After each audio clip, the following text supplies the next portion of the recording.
a funny word been said in the world of Starbirth. Definitely did say he's gonna Recording. want to I never said he's gonna want to unionize now. You know? Not at all. Oh yeah, that was a Yeah. thing that Screw it up with happened. my thing, huh? Oof. Before we Speaking for begin myself. soldiering forward, let us look back at a recap. Would Natalie like to recap? Yeah. So we were heading up further from the trail of where were we at beforehand just for the trail that we were originally. Oh yeah, we got fought that you know, dragon Wingtail. thing. Yeah, wingtail that ate Cecilio. R.I.P. Cecilio. R.I.P. Cecilio. So in the morning we headed further up the trail and ran into an abandoned camp because it's like, oh, there seems to have been some sort of mining town. There has no recent tunneling has been occurred. There was a box of pickaxes, some mining gear, and ones with roots. And seemingly there was a box. One was clear, and another was mirrored, with silver in it. The same box. Same box. Sorry. Yep. Sides of it. I think I meant to say the sides of it. One was clear. Yes. Yes. Okay. And it has light going into it, and doing so re-amplifies our artifacts. Yes, artifacts. Yeah. Okay. Which is great. So we can recharge artifacts, which is dope. I don't think do we need to recharge anything? Do we put something in there? We put one of the shards in there. Oh yeah. All right. I felt like we dagger sized yeah. shard. The dagger side shard. Oh, yes, we did. Sorry, I literally should have just looked right down next to my notes, and it would have said we put Abigail's dagger shard into the box to recharge it. There's also some quartz and copper because it was a mining area, but seemingly not a lot left there.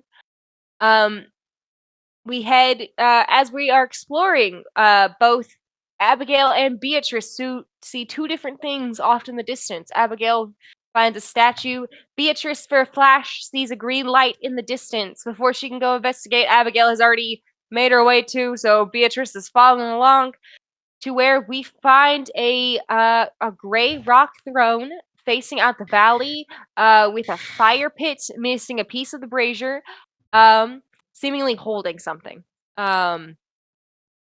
Again, that we all investigate it.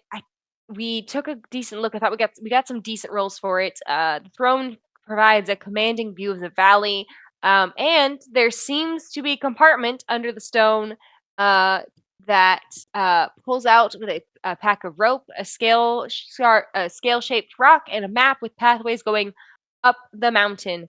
One of the spots picked out has claws and fangs and looks further up to the mountain as well. There's also seems to be some sort of red symbol in which Tommy polished it up, and there is an inscription that runs all the way around it. The inscription saying, Zwatoric. What? Zwatoric. Zwatoric, whose breath sustain us under whose eye we have learned the secrets of cutting light and dark, offers us infralight, that our eyes may be clear always. As this is happening, Caesar decides that the throne is good for sitting, and he's gonna take a seat.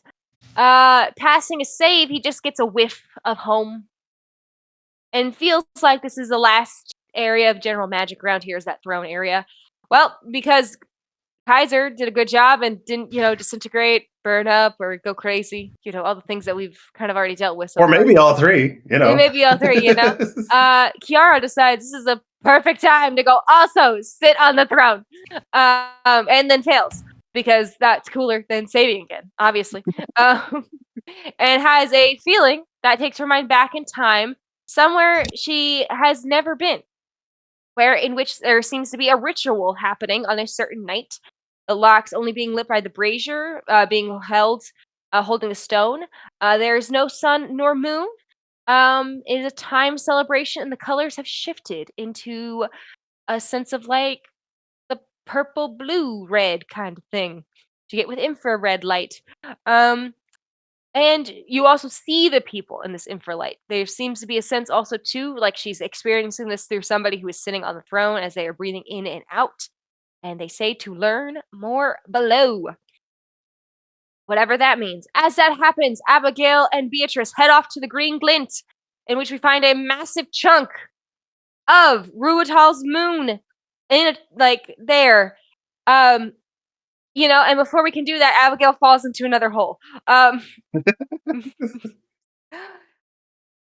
Abigail's learned a lot of things about adventuring and wandering, and one of them is you can fall just about any time. Somebody's so coordinated to be sure she does fall into a lot of holes or over the side or off something.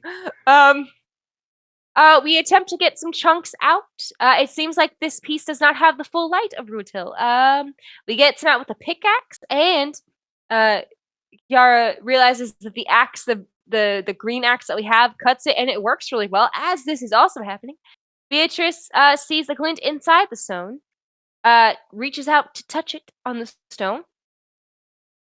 I think I failed. I think I massively failed. Or I had a GM intrusion. I don't remember one of the two, but or both.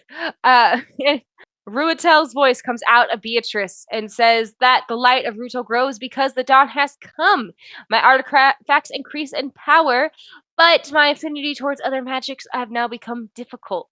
Same thing with Abigail and her, connection to oh god, what's our goddess's name? Desimata. Desimata. Sorry. Yeah. My brain was not working there. As this is also happening, Yara, seeing this happen to Beatrice, attempts to yank her hand off of it, sees a flash of the man inside the stone, and they are taken to a flashback, potentially, of their childhood that may or may not have existed, showing the different interests they have already had, both within their lives and what they value.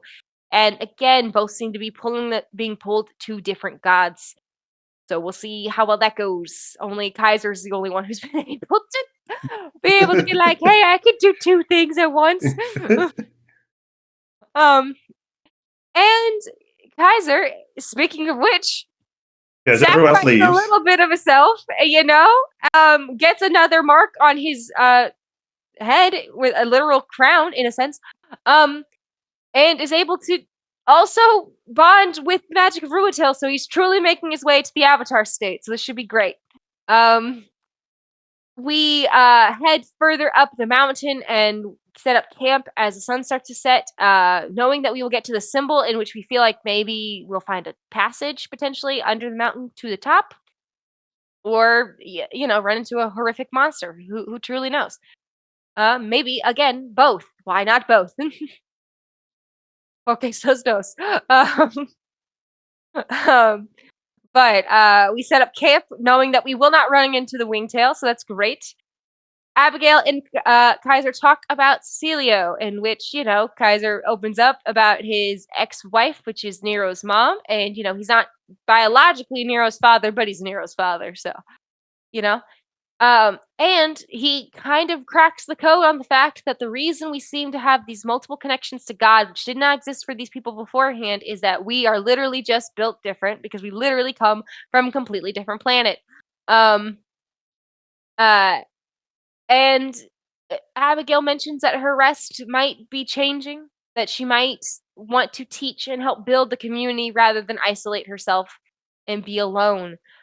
Nero thinks Abigail likes her dad, so she's just like, hey, if you need some space, just let me know. I'll pop away. But, good for Nero. We appreciate, her helping her dad play the field. But, anyway. And then Abigail, in this uncomfortable interaction, runs into Dante and then spends a good chunk of time attempting to convince Dante, what's the reason you follow Beatrice anyway? I forgot about the implications of that. Yeah. There's it right here in the book. Here's my card. If you want a higher pay raise, you call us and we'll help you get your union today. You do know you have rights. The Constitution says you do. That's a Better Call Saul reference. And that is sort of where we ended off with Abigail freaking Dante out pretty severely because he's never really thought about this before, and he says he's going to talk to Nero about it. But because she used her dope thing, it's going to stick in his head now for a little bit, so who really knows? And let us not forget that touching aside that Kiara had about her, her family, and her husband. Yes. What it means to kind of be a family in this really fucking weird place, and weird the things place, that man. It's a weird place. she will not give up on. Yep. And they will become normal again. We may be in a strange place, but one thing that remains is family. Yeah, home is where family is, and Kiara's resolve was strangely strengthened by her extremely weird interaction with this fourth energy. Fourth god, this fourth deity. That is how we end it.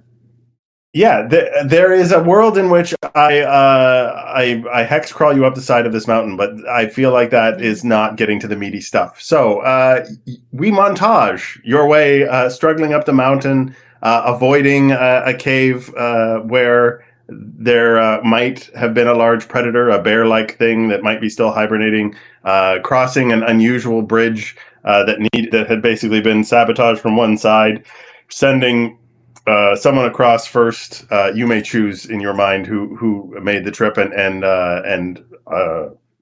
that person activating a mechanism to make the bridge stable and safe for the next people, avoiding a potential avalanche and rock slide. You finally get up to where Kiara has. First. Yes, it's Tommy that went first. There you go. You arrive at the cave that is marked with the red dragon-like symbol on it, as directed by Kiara. At the mouth of this cave, you enter a couple of steps, and you could feel as soon as you cross the threshold. Perhaps even before you cross the threshold, you could feel it, but you're sure of it when you do, that it's warm enough that the snow refuses to accumulate inside. There is a heat emanating outward gently, stopping the breeze from cutting in. As you look in, there are two chambers at the end of a passage. It's probably only 30 feet long. The daylight does penetrate down, so you can see the little branching passageway. So there are... I will remind you that you are still traveling with a wealth of NPCs, like you said, Tommy, Nero, Dante, the Flamen, Horatia, and cousin Louisa. And am I forgetting anyone at this point?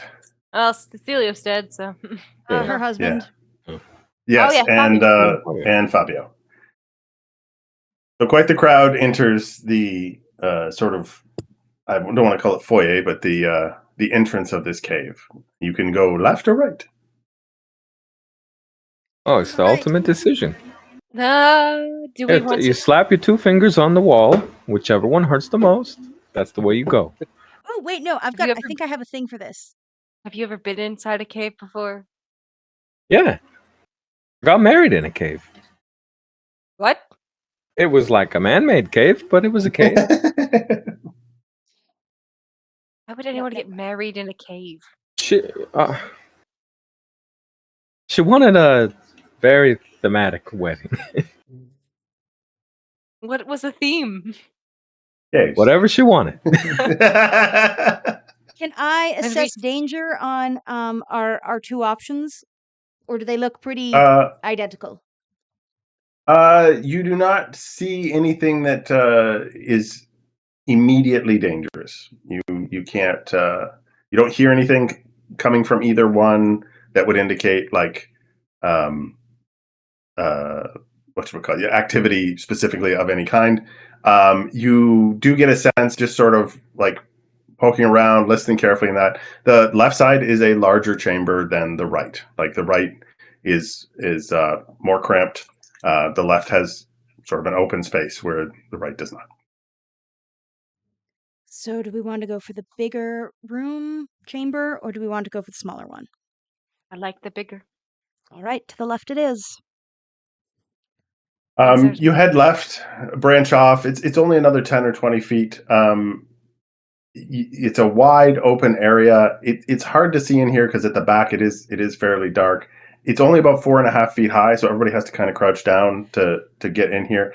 At the backside, you can see the outline of stalactites and stalagmites of some white material that have started to join together in columns, as they do in a damp cave. The place, as you get closer, smells of animal fur and feces. You can see something just like kind of near the entrance has made its home and its bed here. If anybody wants to make an investigation check, by all means, you can do so. But It's only a level 3 check. If there is something Shall investigate. hiding here. Yeah, sure. Shall investigate. I'll help you out. Always put some effort. No dice on the perception. yeah. Oh, was that automatic? If you helped me out, I didn't even realize that. Oh, very nice. Yeah, you can see that. Like as you get down and you start to like just gently move things around here and look, there was something with very fine fur that is left kind of in the corners here. Also, the area, you get some little bones left over from something. Nothing like you're guessing this thing was predatory for sure, but probably not any larger than a dog. Sort of knee high at the most. It hasn't dragged anything huge in here and left massive bones. It's not that kind of predator. The den also was built sort of over top of a place where someone stored some supplies. There is a leather backpack that you see that's rotting as you're kind of going through things, and then there's a wooden box that's jammed into a corner that whatever the animal was did not attempt to interact with it. It's just gotten a bunch of garbage kind of piled on top of it. I would like to go check out the box, but have right. Dante or Nero move the trash away from it before I touch it. Nero's like, is it that all I am to you? Just a trash remover? I'm not allowed to open the box? You have a sword. Okay, I will take the sword and it's not like a broom. She's like poking away at this thing.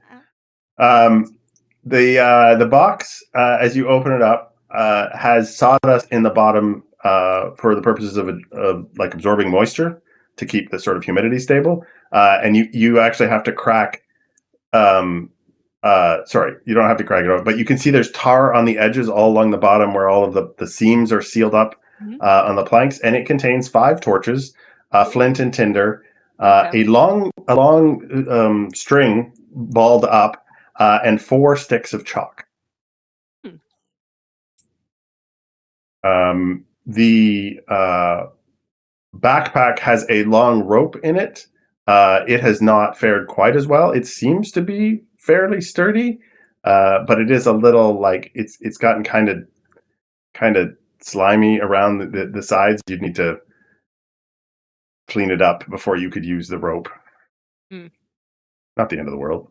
We get the idea that this box is mostly just to keep the tinder and the wood. Yeah, and stuff yeah. dry. It was like a dry box that someone. Yeah. The string itself, does it seem to be made of any particular like weird material or? No. Standard string. If make me just a straight intelligence roll. Difficulty's also 15. 15. You suspect that this person, like wherever the caves are here, that they in order to not get lost. That's what I figured. Yeah. Used a combination of the string and the chalk to mark directions that they were going and things. Yeah. So that indicates that there are caves around here that are not just in and out. There's more to it. I will use one of the pieces. Oh. Yeah, I show that to everyone, and then I use one piece of chalk to mark where we're at currently. Do you light the torch or a torch? Sure, I'll light a torch. Cool. Torch lights up again, about 20 feet of bright light, and then dim light. There are a lot of you in this space. It's fine. It basically lights up this space. One behind. Mm-hmm. Yeah. That's all that's in here. It's just this one chamber. It does not have any other exits. That makes sense. I'll pass the torch back down to the back, so that way, in case when we need to light it up in the back, we have it ready to go. Yeah, you go to the other passage. I assume, having tapped this one out, you can decide who takes the tinder, Who wants the string? Who wants the chalk? If anybody wants to divvy that up. I'll take a piece of chalk. Yeah. Sure. I think all 4 of us should have a piece of chalk. I'll give everyone a piece of chalk. Cool. Sorry, this is just a total aside, but my wife watches like people exploring places, and some of the people are cave people, and they will always they'll make chalk marks, and the arrow is always back to the surface. Like it's fun. It's funny to watch them walk along, and just like as a habit, just like chalk, and they keep walking. It's like, yeah, you don't want to forget that. You really don't, because I'm watching your video and I'm confused.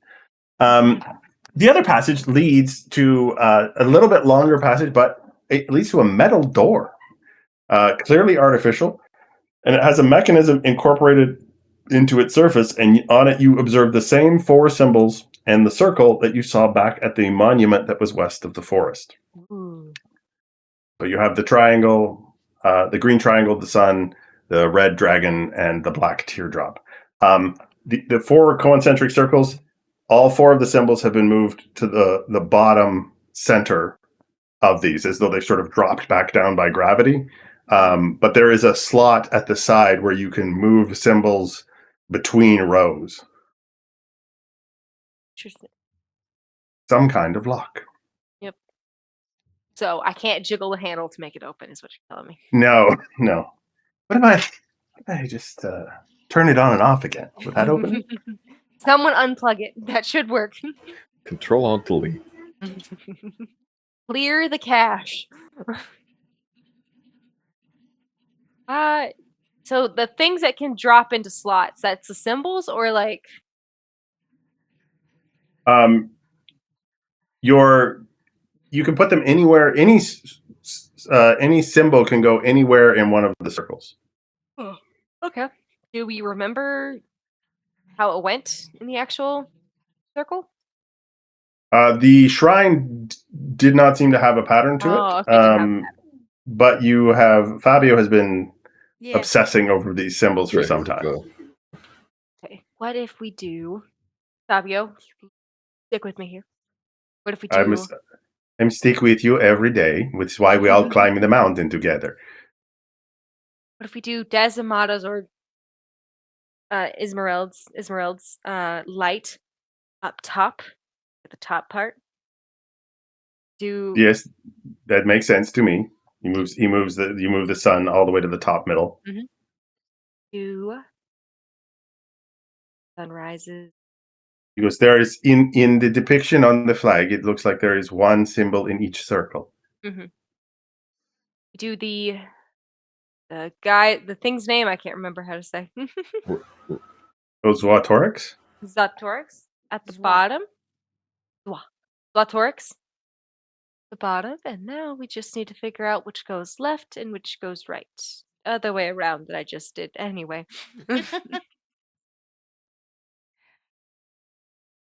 Now we could just break it, but we could just figure it out first. Because this looks like a very thick door. I don't think you can break it. No, I meant like we could just be like, oh, it's wrong. Swap them, and without that doesn't have any thought in it. Let's try to put some thought in it. I've been thinking a lot about this. It's with the moon. Do you feel like the moon would be on the left, or would it be on the right? I mean, the moon reflects sun. Rotel reflects the light.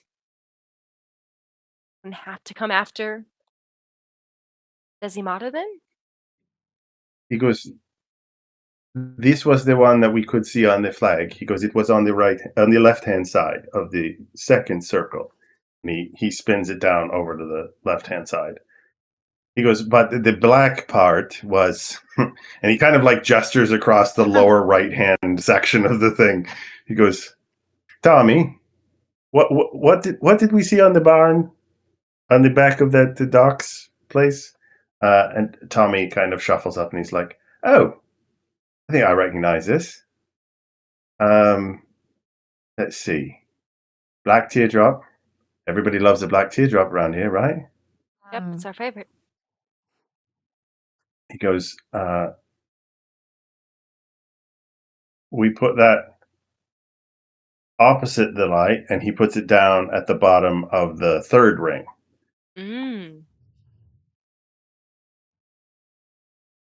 Get that open. Do we hear any clicks or something that opened? You have not placed the black teardrop anywhere yet. Oh, okay. So I'll follow. Tommy. You can make. Grab... I was gonna say you can make me an intelligence investigation roll if you want. I would love that. Level 5, just for fun. Level 5, you said? Sorry. Yeah. I clicked the wrong level. You know what? Make it level 4 because you have Tommy and Fabio there with you. Okay, I gotta roll again. Oh dear. My character sheet wasn't popping up for a second. Level 4. I just realized I have 2 effort. I don't have any assets, do I? I took it off already for you. Mm-hmm. Like you had it level 5, but level 1 asset from Tommy and Fabio. Ooh, that's a fail. That's a 2. Ouch. You start moving. You start like being low. No, it's not that. I think maybe it's like he's like no. I think we're almost there. Anybody else want to roll? I'll give it a go. Help me. Oh, Smart Beatrice, please. Can I get an is this identifying function, importance, or power? Lovely. Function. Well, actually, importance. I think probably. Yes. And I'll put in some effort.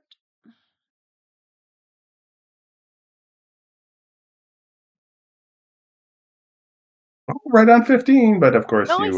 you had made a whole bunch of efforts. Yeah, that is going to do it. Oh, yeah. You hear a satisfying clump, and the door shifts slightly, and then a breeze of warm, humid air escapes from around the lip of the door frame. You push the door open, and there is a small antechamber behind it, perhaps 10 feet across, that is covered in cave paintings. There are depictions sort of the mountain's outline at the top, and then within, there are all kinds of overlapping passages with little white figures inside. They're all small groups in similar poses. They look like perhaps they are either gathered to... I mean, your interpretation could be that they're there to worship something, or that they are there to like work together. It is crude in the sense of there's not a lot of dimensionality to it. You're not sure that this is an accurate map per se, but it's sort of like an homage to a lot of things happening that someone's like trying to sort of demonstrate that there's a lot going on. Outside of these, everything that's going on inside the tunnels, there are these other figures in yellowish chalk. It's kind of an off-white, and they look like quadruped lizards with kind of a chunky scales, like sort of square chunks for scales, and tails. And they have been, there's 4 of them kind of painted outside of all of these. Okay. And those are in yellow paint? Yeah, chalk. It's yeah, or it looks chalky. Yeah, not quite the same color as the other painting. I want to go check it out. Yeah, I'll join. Cool. You're a lizard, Harry. I am not going to give you the difficulty on this one, Okay. but it is a perception check. So, sorry, I accidentally picked out my notes. Perception check. I don't have perception. You're just intellect then? Intelligence, yeah. Yes. Okay. Do not know. Gonna put some effort in, but no assets for this. Oh. Rolling great today. Time.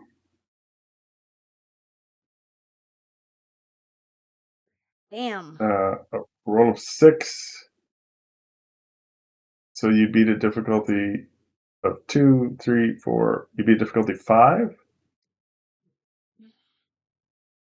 Yeah, not the same artist.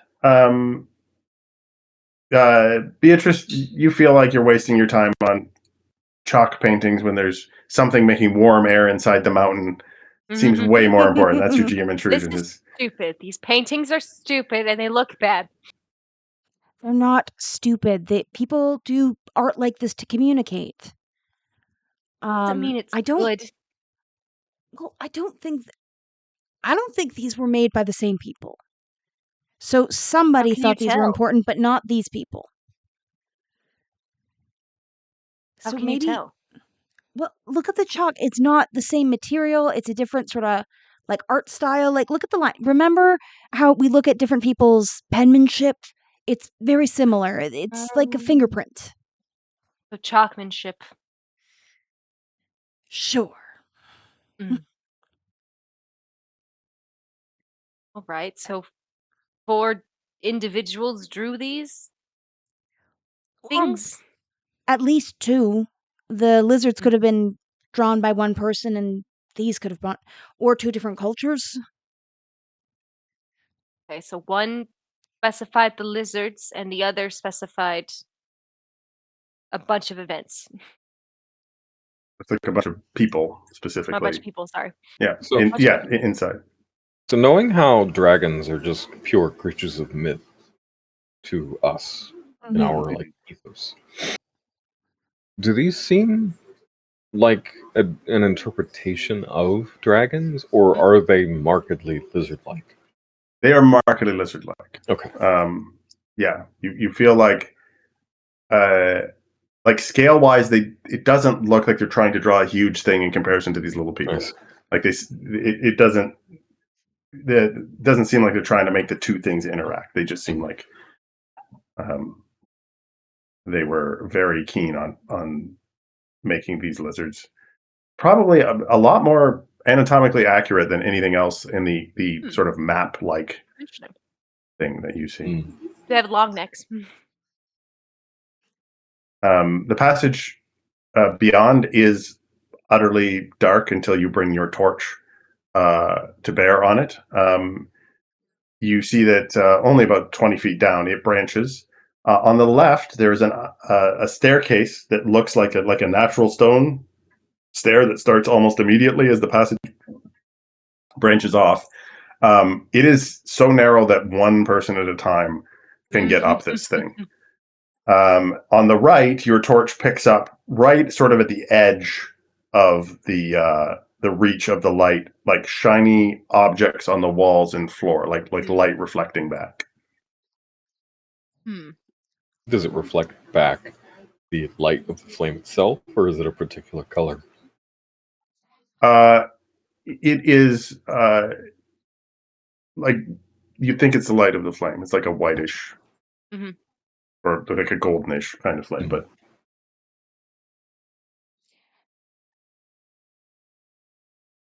No, we could separate it up. Yeah, that sounds like a great idea. One of us can. Only one of us looks like they'll fit up here at a time. Why don't I climb up, take a look, and see if there's anything there that seems worth pursuing? You guys can make sure that nothing comes up here to try to eat us. Okay. Yeah, I like that idea. I'll give my torch to. What's the distance from us to like these crystalline structures? About 30 feet. Like if you get to from where the passage branches, about 30 feet till you start to see that, and that's also like sort of at the edge of your torch. The last 5-10 feet of your torch is what's reflecting off. Do we maybe want to like throw a torch and then use the looky scope?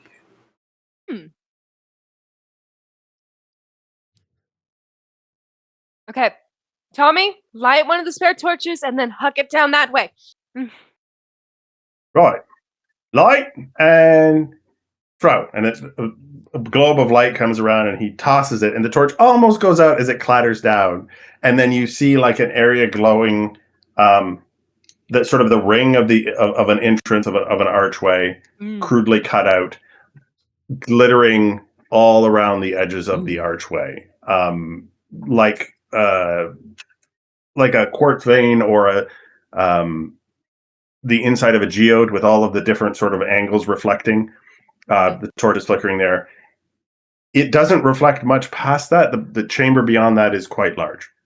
But you can definitely see that there's an entrance where it opens up. While you were away, Abigail, they decided that Kiara should by herself climb the narrow stairway that only one person at a time can climb.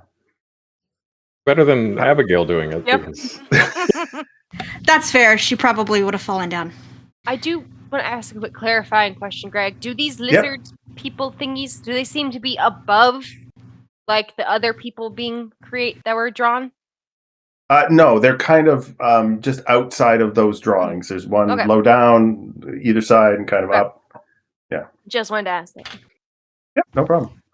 So, Kiara, you start climbing the stairs. The steps are of uneven height, but you can see as you're climbing that metal stakes and some kind of grout, as well as extra pieces of flat rock, have been used to shim the stairs and flatten them to make them almost perfectly flat and smooth. So the steps are taller and shorter, like they were originally part of the cave, but someone has like fixed it as best they can. It's very climbable. You don't have to worry about like pitons into the wall or tying yourself off or anything. It's tough to tell how recently they've been here, but none of it has shifted or crumbled. It is like solid stairs as you climb up. Okay. I will offer you a GM intrusion. Sure. She falls. So you, yeah, no, Abigail falls. That's the GM intrusion. But you get about what you would say is like two stories up, maybe 20 steps, and you feel like a tug on your pack. And when you go to check your pack, the rations that were inside are missing. What? oh, How did that? okay. After that happens, do you keep climbing or do you come back down? No, I would come back down because that means I am definitely not alone up there. Cool. You kind of hurry back down because this is, extremely odd. Make me a level 5 perception check. Okay. Is this identifying danger in any capacity? Yeah, sure. All right. Certainly your spidey sense is probably going off. And I'll do this just because I know I can.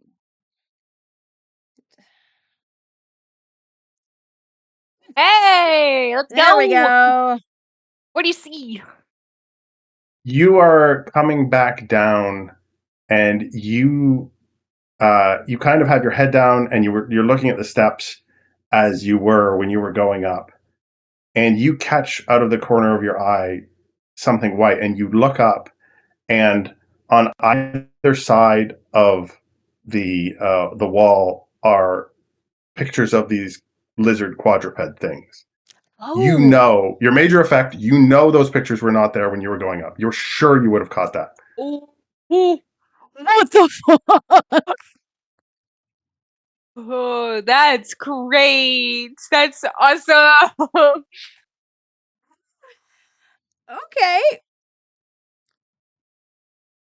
You make it back down. Yep. Okay.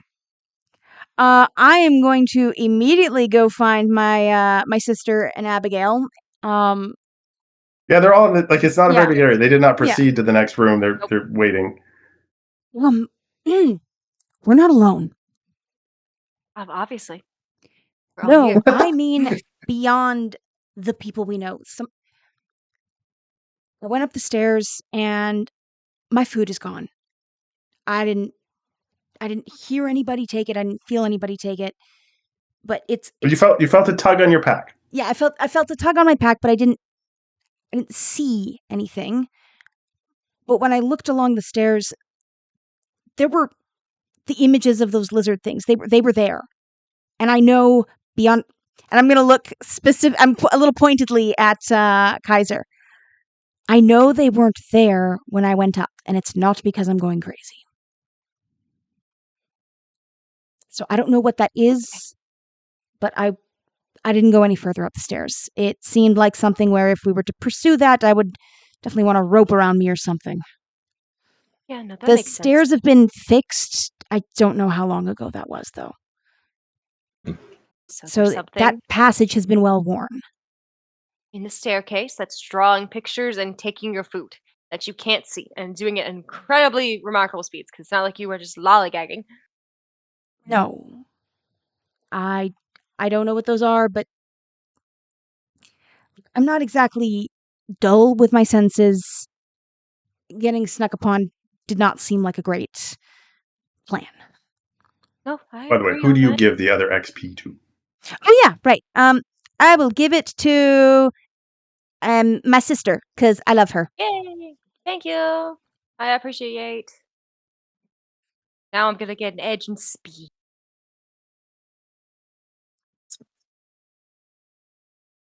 What did you? Some pretty light, or did we want to head that direction? Uh, sure. We don't run into whatever that was. You proceed into the next Oh, chamber. quick thing before we Yeah. move on. Something that Kiara is doing. She is noting, like, as everybody's noting the arrows. She's writing on like a piece of paper what they're finding in each direction in case we need to make a hasty escape. Ooh, spark. Yeah, no problem. As you step in and Tommy picks up the spare torch as you guys all step into the room, it's a wide, low chamber, probably about 7 or 8 feet high, like just enough to stand upright. It is awash once you get the 2 torches in there in the glitter of thousands upon thousands of tiny crystals. They reflect back on you, white and gold, sparkling flecks shift and shimmer every time you move the torch. It's like you're inside one big geode. Beautiful place. You can see that the crystals and the dust, like there's dust on the floor that you're sort of scratching and crunching on top of. This has been, you can see like grooves on the floor and in the walls. It has been dug out. People were pulling something out of this area, either with tools. You can't see the whole chamber with one torch. Again, it's quite wide, quite deep, so you kind of have to either like move in clusters or spread out as much as possible to try and light the whole place. I guess we'll start spreading out. Cool. And as we do so, Kaiser's looking specifically for any sort of apparatus, any sort of digging material or equipment, things that could have carved this out the way it is carved out. Yeah, cool. You do find something like that fairly quickly. You spot it, call someone over with you with a torch. Tommy comes to kind of look, and you look, and there is on the ground a device of some kind, probably about an arm's length long. It has a disc on its end, and then a pair of handles offset to grab, to brace yourself against. It contains gears and belts inside a mechanism that you are not familiar with the workings of. It is precision made. Like, this is not a crude device. Someone used a lot of workmanship. It reminds you like the inside of a timepiece. Mm. You can spin the disc manually, but you can't figure out. Well, I mean, you can make me a level 6 investigation if you want to try and figure out how to work this thing or what's up with it at the moment. I shall help. I was gonna say, may I have an asset because Tommy Yep. seems like Yeah. right up Tommy's alley. Absolutely. And sorry, what sort of check? Investigation. Cool. Or mechanics if you have. I mean, I don't think anybody has Yeah. anything to do with mechanical objects. Do I know the difficulty? 6. 6, right. I'm gonna watch the That's door while you guys fine. do all of this stuff, just in case lizards are trying to sneak up on us. Some effort. Cool. So are you the one with the second torch? Are we like, you've got 5 torches? Yeah. You've got 2 lit right now. Okay. So basically, it's everyone is waiting for Kaiser to do shit Oh, while you watch the door. I think I would like to spend an XP to reroll because Absolutely. that sucks. Come on, baby. Yeah, come on. Nope. Same Ooh. fucking roll. No, I was one off. One worse. This is beyond you, but you do learn. Like you are like, okay, nothing that we saw in the fishing village or at the Yeah, docks. this looks totally foreign. Yeah, like this is some specific, like, developed, researched technology that someone was working on. You do see as you know, a couple other people gather around. I think probably because people can't get too far away from you and see anything. Abigail, you see there's a large, wide crack in the floor. Dark, nothing. You know, can't see anything down inside it. Everybody watch out for the hole. Won't I be telling you that? Everyone watch out for the hole. Yeah, not present company not accepted. As you kind of explore around the room, it looks as though anything else equipment-wise here has been removed, save for a pair of gloves, which are proportioned for a human. They are quite worn out, so you know it's one of those things that someone just probably didn't think it worth to take with them.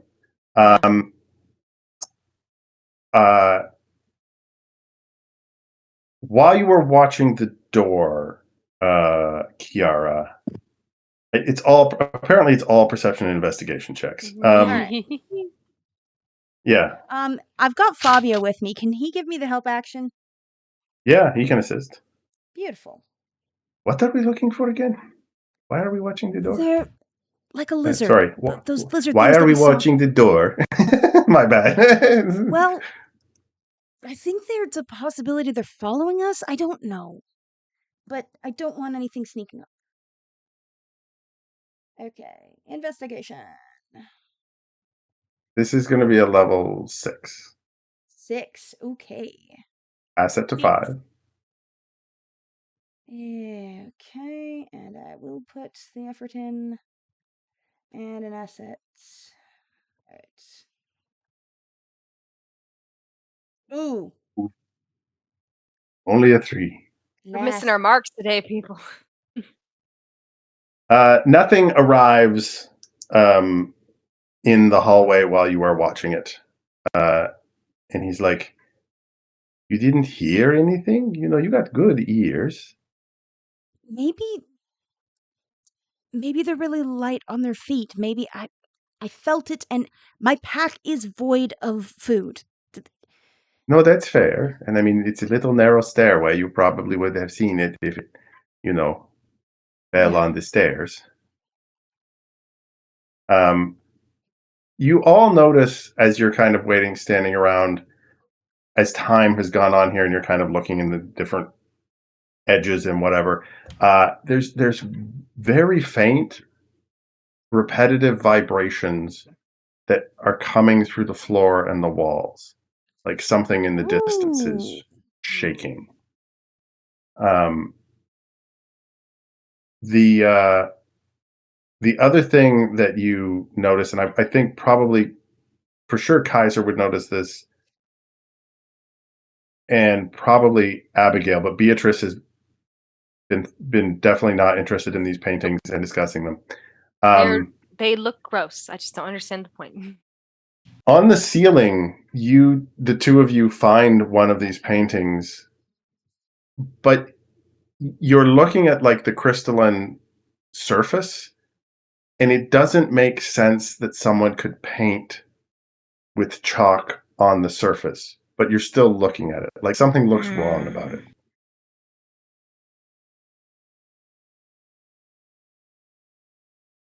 I am going to point that out to Kiara. Is this kind of what you were talking about? I turn around to see what she's looking at. Yeah, she's looking straight up over her head. Is it what I The had same. seen? Same size, same look, but you also are like painting on a surface of like textured crystal. Yeah. Super difficult. And this looks pretty good considering the difficult medium that has been chosen. Why would...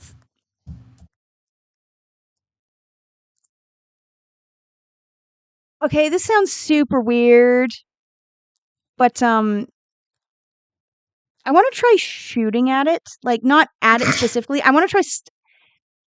I'm curious if those are like not actual paint. Ooh. All right, Abigail traps how some are ricochet. you attacking the painting? He said, Fire off a warning shot at that painting. Hey, Down. people are gonna think she's nuts for this anyway. So yeah, Might She's as well gonna go get- all in. Yeah. just gonna get people not to stand directly under it. And then Abigail moves to the side. she's gonna get her bow, and she's gonna try shooting not at it directly, like not to kill it. She's gonna try shooting next to it, like just trying to see if she can spook it, if it's a real thing. Meters away. shooting beside the painting, like chipping something off of the surface. I would say doesn't do anything. Okay, cool. Like your arrow deflects away. Okay. And yeah, I imagine Fabio gives her a weird look. She's like, "We're in a strange place. I just thought it might be some kind of creature we've not seen before." Sure, but why are you assuming that the creature can see an arrow that's like hitting the rock near it? I wasn't trying to get it to see anything. I was trying to get it to feel something. Like a vibration. Oh. Fabio walks up and he's like, "Do you have like a stick?" Poke it. We have a pickaxe. How high is it? Like the ceiling's like 8 feet high, so he can't quite reach. Oh, sorry. I misunderstood how high that was. I look and I'm like, she's got a sword. Perfect. Can I have your sword? Who are you talking to? Yeah. I pointed to Abigail. Oh, okay. Or do you want to poke it? My wife wants to know if it's going to be scared of being poked. Yeah, just give me a minute. And I actually decided to go with a knowledge flavor for Abigail. So I took understanding. So I'm going to observe it, and my next interaction with that creature gains an asset. Oh yeah. Sure. We will make this a level 6 poke check. Not really Level attacking it. 6 poke check. Yep. You're dealing with something very foreign and weird, possibly, or you're dealing with the painting. One of the two. Is this a might? Is this? It could be speed or intellect, your choice, because you're trying to be precise at what you're doing, but also you're trying to like gain some knowledge about it. So it's your choice. Let's do speed. You said a level 6? 6. You have an asset from Fabio. Okay, good to know. Maybe you could pry it off, depending on the size of the crystal. They're tiny. They're like textured. Okay. Individual crystals are tiny, but the whole wall is. Oh, so it's across a crystalline. bunch of them, not one. Yeah. Got it. Oh! Hey. 19 with a Very minor nice. effect. You poke it. It does not move. It doesn't do anything as you kind of like scrape at it a couple of times with the tip of the sword. And you bring the sword down. Fabio grabs it and he looks at it and he goes, "It's no chalk. There should be chalk, right?" There should definitely be chalk.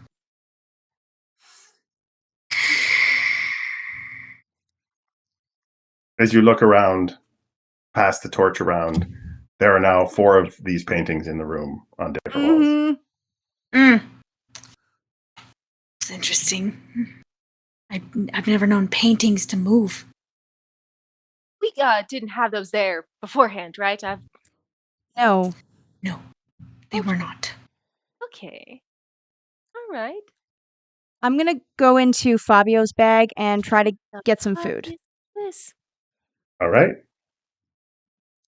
I'm gonna. What do you choose in terms of foodstuffs? He has Good shit. he Fabio's good yeah. shit. Fabio's good shit. Fabio has, of course, some salt pork. He got a couple of bits of hard bread, and it looks like your husband has been holding out on you. And he got some kind of sugary sweet. Maybe it was like dried raisins or currants or something from the city, and he has not been sharing. Act like he was in From his the top. marriage and he's out here holding this. She's gonna kind of whisper in his ear. I'm going to assume you were saving those for an important time. For our inevitable celebration at the end of this hard and long journey. Also to lift my spirits sometimes when I'm not feeling so hot at the middle of the night. He's got the munchies. All right, amore. And she's gonna get some of the salted pork stuff, and try. She's gonna lean. I'm curious if they'll go for this like they went for it in my pack, and throws it over in a corner, something that we can still see in the light, but it distant. I want to see if I can see them move. It lands on the ground, and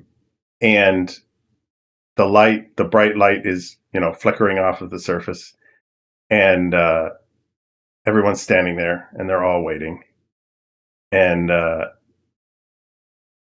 everyone kind of looks around. Tommy goes,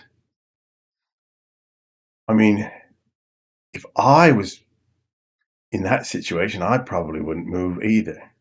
Why don't we put the torch out real quick, and I'll be ready to light it again, and then we see what we got. I like this plan. Seems very. Oh, Plan right now is we stand around till the torches burn down.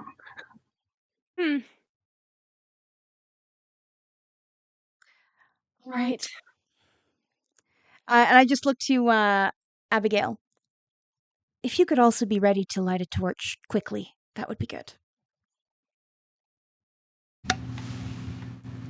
Sure, not Abigail, Beatrice. Yep. I was about to say, I don't. Okay. I was like, how is Abigail gonna do this? I was like, yes, please. I can't not see. Yes. Okay, You, I will have a torch in hand with my other hand ready to light it in an instant. You both snuff the torches that you have, Mm-hmm. and the chamber goes dark. And you realize, probably for the first time since you've been in these caves, how utterly black a cave cut off from the outside world is. There is simply no visual information whatsoever I don't like that. in these places. And then you hear something that sounds akin to a piece of tape being peeled off of a cardboard box. I don't like that. I don't. Tommy Like it. Tommy lights the torch. I will follow suit. As you both light, you see two creatures standing over top of the food that was set down. They are these lizards, for which I have art somewhere. Yay. Why are we legending of Zelding of this, Greg? Why is there things coming out of the walls? Oh, I thought that was a really neat monster to have. It Chase you is. around. It's just why are they coming out the walls? Starbirth. Hey, maybe they'll just be distracted by the pork and not be a bother. We don't know. We don't know yet. Seem to be following us. Oh, can I? Oh, I can even do the animated one. Ooh, I like them. They're cute. Oh my God, they're so cute. They're so cute. We're gonna have to kill them. No, No. no, they're so cute. You know what time it is. They are about 3 feet long without the tail. Oh And shit! they are about a foot and a Aw. half high. They're like a oversized cat. These are And there's huge. 2 of them. Wow, I didn't Yeah. realize they were that big. Okay, Now, do they terrifying. seem more focused on the food than us? They do seem or- well. They as soon as the Oh, yeah. torches light up, they both look up at the torches Oh. and are Oh, distracted. And then very slowly, one of them starts to like paw towards the salt pork that's sitting there. While making eye Yay. contact is like, The one that seems, the one that does the one not pawing at the salt pork, Kaiser's gonna look at it and say, "Oh, aren't you just the cutest little thing? You're like the cutest thing I've seen since I've been here. But you're like the size of like a dog. The dogs are cute. Hey, it's okay. I'm going to attempt to enthrall it. Ooh. you're not getting a pet, Kaiser. It's not about getting a pet. I just want to know how intelligent it is. Let him cook. I'm not cooking anything.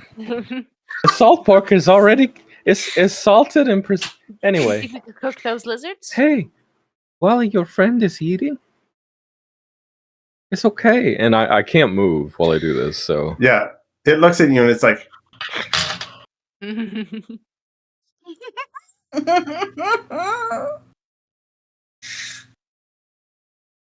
you do have its attention. and it'd be real nice if my friends would try to, a parlay with you. It's just like the long squinty blink that lizards do, and it opens up its big eyes again. Are you talking to Um, this lizard like it has a brain? Yeah, Everything has a brain, even when it doesn't. It's a mind. you do have this thing. You have its attention. It does not seem to have gotten the linguistics of anything that you were saying. That's fair. Yeah, I thought so. Do you let it off the hook? Maybe somebody should hold the food in their hands and offer it to them while I'm doing this, Ugh. and then I'll stop talking. I take I'll- some of the. Oh, go ahead. I was gonna take some of the jerky from Fabio and cautiously kneel down with like a full arm extended as I lean away. Kaiser The thing finally stops talking. sniffs, pulls its head back, and as it does that, the other one was not expecting the sudden movement, and it shoots out of its tail like a compressed. It looks almost like a jet of yellow energy, and it rockets off out the exit into whatever the next chamber is. It's just like Okay. Relax. Not here to hurt you, just here to hand you some food. Isn't it delicious? Yummy, yummy. Eat it. Let me drop this. it drops it in its gullet, and then it takes like 4 steps, and it walks up the wall. And as it walks up the wall, it flattens out and becomes a painting sitting on the wall again. That's so cool. Oh, that's awesome. That's so freaking cool. Okay. Okay, you're still a cute.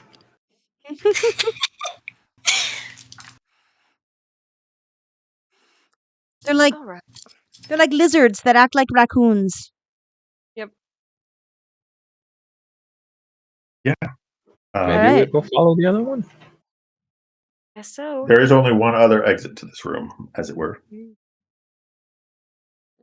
Well, it's Let's- not to. Oh, right. We go back and go up, right? Yep. Yeah. Yeah, or you can go back and go up the stairs. Those are the 2 choices. Oh, I see. Go up the stairs. Okay, yeah, these I was gonna things say, seem less threatening. you can continue. Yeah, you can continue to the chamber it went, or you can go back the way Oh. you came. Let's It Where that went light through it. bounced through. Yeah, you haven't really looked past this chamber. You were kind of exploring it. There's just an exit at the other end. All right. Let's go. I would like to know why the stairs were repaired to go up. Like, you don't repair stairs to go to someplace that doesn't matter. Mm. True. Oh, You don't build how- stairs to a place that doesn't matter either. How realistic is to take this digging tool apparatus with us? You can take it with you. Yeah, you can fit it in a pack. Sweet. To kind of stick out of a backpack.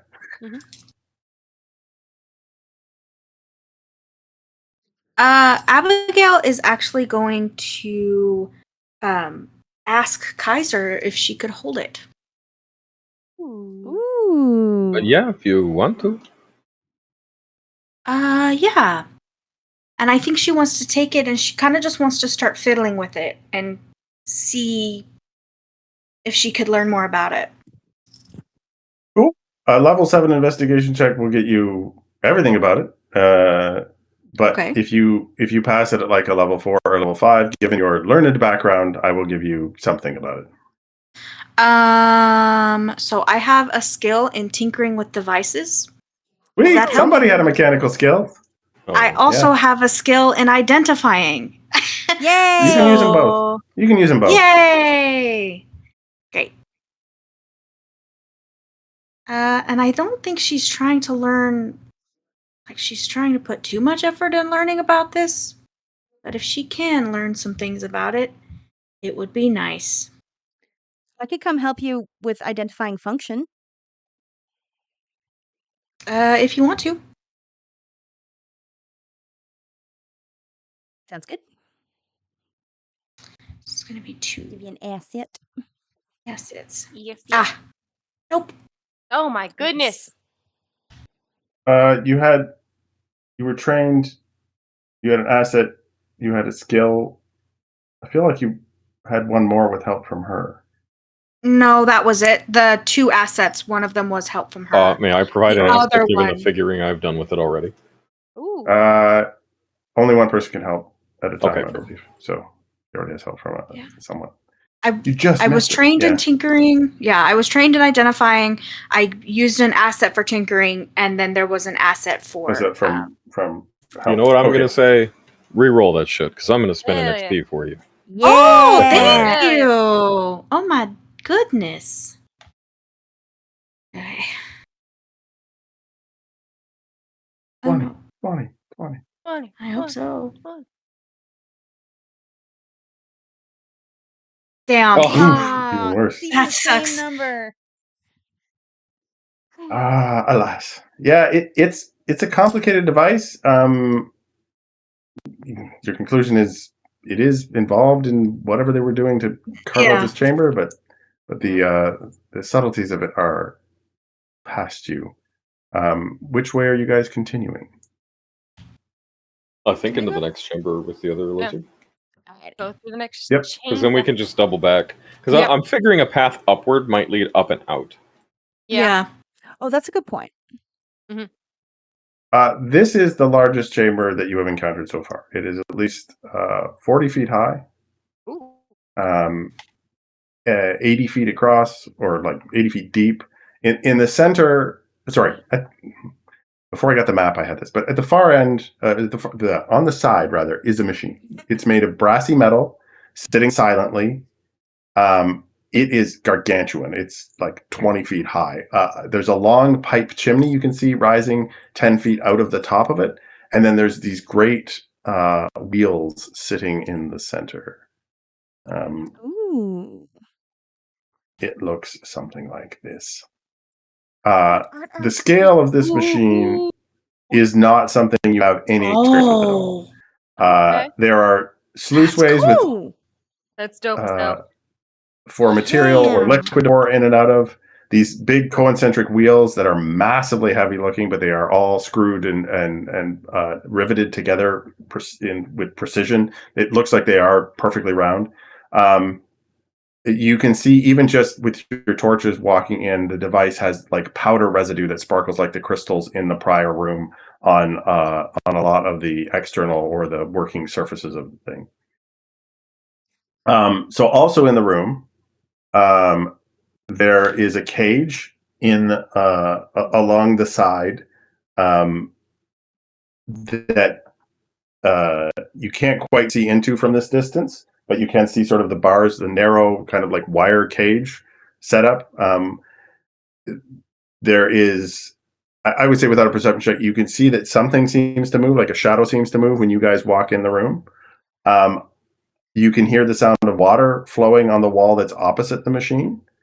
And then there is one of the walls where the cage is sloped upwards out of here. And you can see just a little bit of light coming down from way high up top. So it isn't a worked or finished wall. Like, it's almost like stuff has been sliding down into this chamber from some gap above over time. That something has collapsed, and now this wall is kind of like it's like a 45 to 50 degree angle. It'd be really tough to climb, but it is sort of an open side of the wall. So you have to you can investigate the machine. You can investigate the cage, and you can look for exits. And I would like to investigate the machine. I'll get my husband and look. Go ahead. Oh no, I was going to say Abigail will join Beatrice Okay. in her investigation. So the room.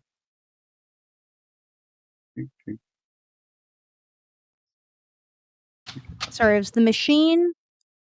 Exits. Yeah, I'll put you at the machine, exits, or the cage with something in it. Cage, that Or the was- sound of water, if you like. Whoop, that's two Oh. Kiaras. Why do I have two Kiaras? I would like to go look at the sound of water. Cool. That would put you, Kiara, there. What's Kaiser looking at? Kaiser is with Kiara. I just saw that. Fabio's coming with me too. So the left-hand side is the wall that's kind of collapsed, and the cage is the square blue thing. Mm-hmm. And then, yeah, you're up by the machine. So as you start to look at the machine, there are like walk-in chambers beside these huge rings of the device. And then there, what else is there? Yeah, and then there's the device itself. You can make me an investigation check level 3 to sort of get a bead on the purpose and or function of the device. And then you can explore the chamber separately if you'd like. One of you can check for each. Doesn't matter. Nothing seems to be moving in this area other than whatever's in the cage. Oh, good job, Beatrice. Ooh. Abigail was going to offer her help, but Oh, sorry. no, you're good. You can see that the actual device here itself would require some kind of like you're trying to imagine how to move it, like how to get the power to move this thing. You just move it very slightly, and you can see that some of the smaller parts start to rotate, but then the scale of the huge thing, you're like, I don't know what you would need to do that. But it is a crushing machine for like taking the rocks in and grinding them down in this massive device. You could see that larger chunks of something would come out of one section of it, and then smaller and smaller until you got down to the powder. So it's like a somehow they were refining these crystals down to something that they wanted. So not something you want to stick your hand in. Yes. Is there any of the residue left, like powder? Or... Yeah, there's like a light coating of powder on most of these things, and there's a couple of loose. They look like just like plain rocks, but it has been cleaned up or emptied out. Is Abigail going into the rooms then if she doesn't need to help Beatrice here? There's just like two chambers beside. Like they're kind of like you can like the illustration shows the two doorways on the right there. Yeah, Abigail will wander into the second room. Why not? Cool. This one has a large, like 3x2 container hanging on a hook on a rail in the ceiling here. The rail only goes about 10 feet towards a passage, and there's a heavy gate on the passage, like wrought iron that is locked. And all you can see beyond that is blackness. But it looks like this is where they would have loaded the spoils of whatever the machine is and sent it off to some faraway location for more processing work use. Okay. When you bring the torch to that, you cannot see a floor in this passage. Like, it's hanging from a hook above, and it's just like way open. It's more than 50 feet down. Is this like a cage that Kaiser said he was going to check out? No, Or this is different? Okay. This is different. Okay. Okay. Abigail goes, big hole.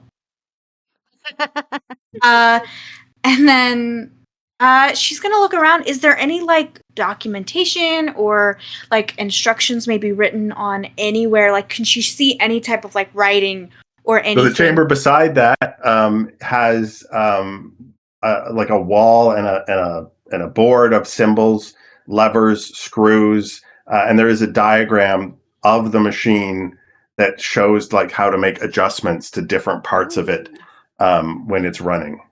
Okay. Abigail is not super trained in that, but she is going to go back to report that, I think probably to Kaiser. And Beatrice, because Beatrice is also looking at the machine. I am looking at the machine. Well, so she'll go to Beatrice first. Okay. If you want to know more about how the machine works, there's a diagram back there. Ooh. Is it on like a wall or something, or do they write it down? Yeah, it's kind of just in a wall with a bunch of like levers and pulleys. Yeah. I don't know how wise it is to start messing around with it, but it's there. I'll go take a look at the diagram. Cool. Take a look, pixies. A looky look. While you go to do that, we will cut over to Kiara.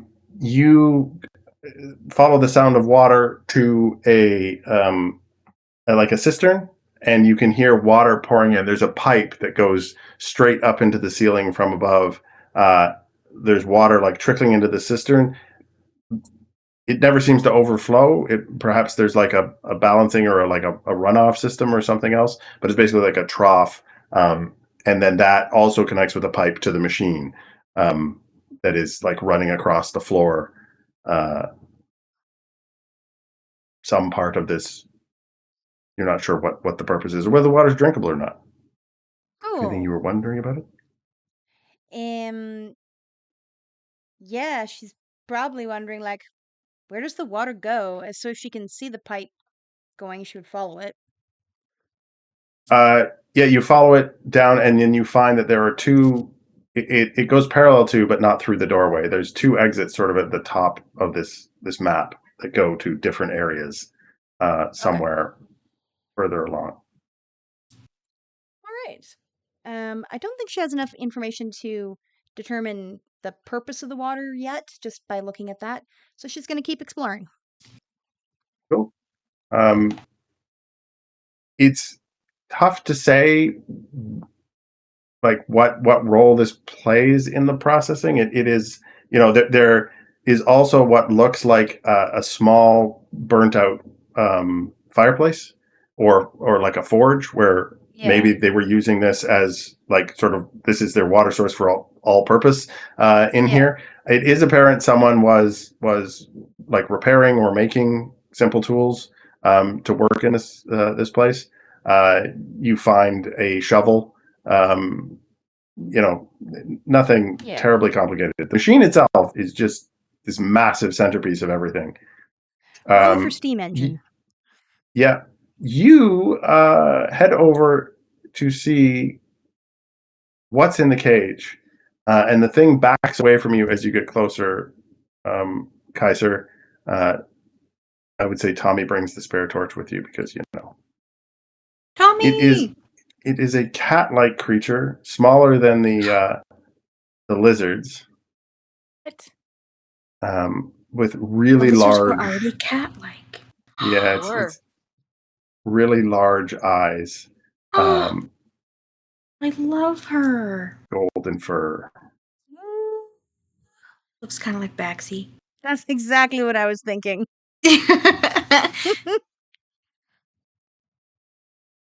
You know, I saw the body of a cat. I was like, is this going to be a cat with the face of a dog? But no, it's just a cat with the big eyes. Hello, little thing. Are you... Why What? is it in a cage? Maybe it has a problem with the running away. But why keep it? What? And 'Cause that it's means cute. something's feeding it. You can see, Kaiser, as you're sort of walking around the cage, that there is a mechanism. It's like a trap on the door where there's an empty little bowl inside, but the door has like a spring on it. So when this thing walked inside the cage, the door closed on it and trapped it here. Ah. Okay. Does there seem to be any semblance of understanding? It seems like a wild animal that wandered in here, and whoever knows about this chamber doesn't want whatever wanders in here wandering any further. Wandering too much? Yeah. Are people included in that though? And like, is there, because this is jutted up against that inclined wall? Yes. Yeah. Does the ground beneath the cage seem structurally sound? Yes. Okay. Yeah. The incline wall is mostly debris that's fallen from above. This is not where the fault has occurred. And is there any sign of how long perhaps this creature has been in this cage? It does not look like terribly emaciated, so a few days at most. Is there any food residue in the food bowl? It has been licked clean, if there was any. I'd like to take a look around and just see if there's any indication that somebody's been here recently. I would like to do something similar, but in terms of the machine, does it look like it's been activated? Yeah. At some point within the last couple of days. For the machine, no. The machine looks like it has not been used in quite some time. There is a layer of dust on even the control panel. It hasn't been active. In terms of has someone been here, that's level 4 investigation check. While that happens, Kaiser's going to put a little bit of food in the bowl. Says, maybe it's good if you stay here. It seems like this kind of a dangerous place. Oh, I wonder where he came from. The gaps in the cage aren't big enough for you to reach in, so you kind of have to shake the food over top of it. Yeah. Kind of hit the bowl most of the time. Well, ding, ding, ding. I'm going to ask Abigail if she's oh no, she was already investigating something. I'll ask Fabio to help me. Fabio, can you look to see if there's any indication, like just any traces that somebody's been here? Footprints or levers that have been moved, things like that. This feels weird. And here we go. Difficulty 4 or 5? Yep. Sorry, you said yep and then I didn't hear. 4, thank you.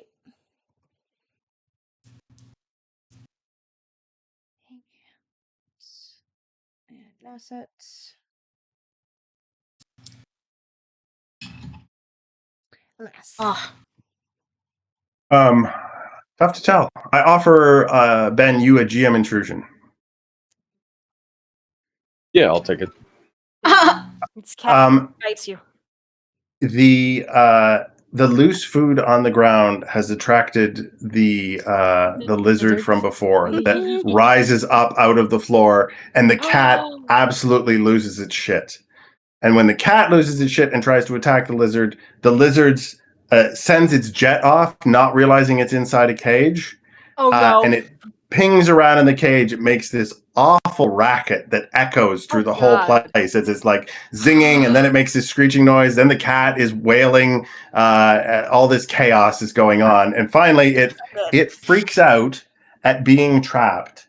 And much to your surprise, by all means take your XP. Much to your surprise, the lizard becomes the size of a bus and shatters the whole cage and knocks you back on your feet. What? You are Holy prone. shit!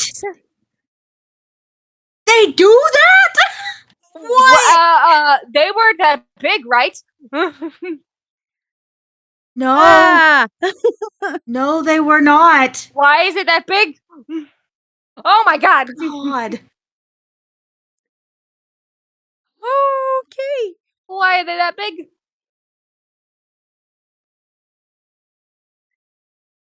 Is it? Oh, and I will give the other XP to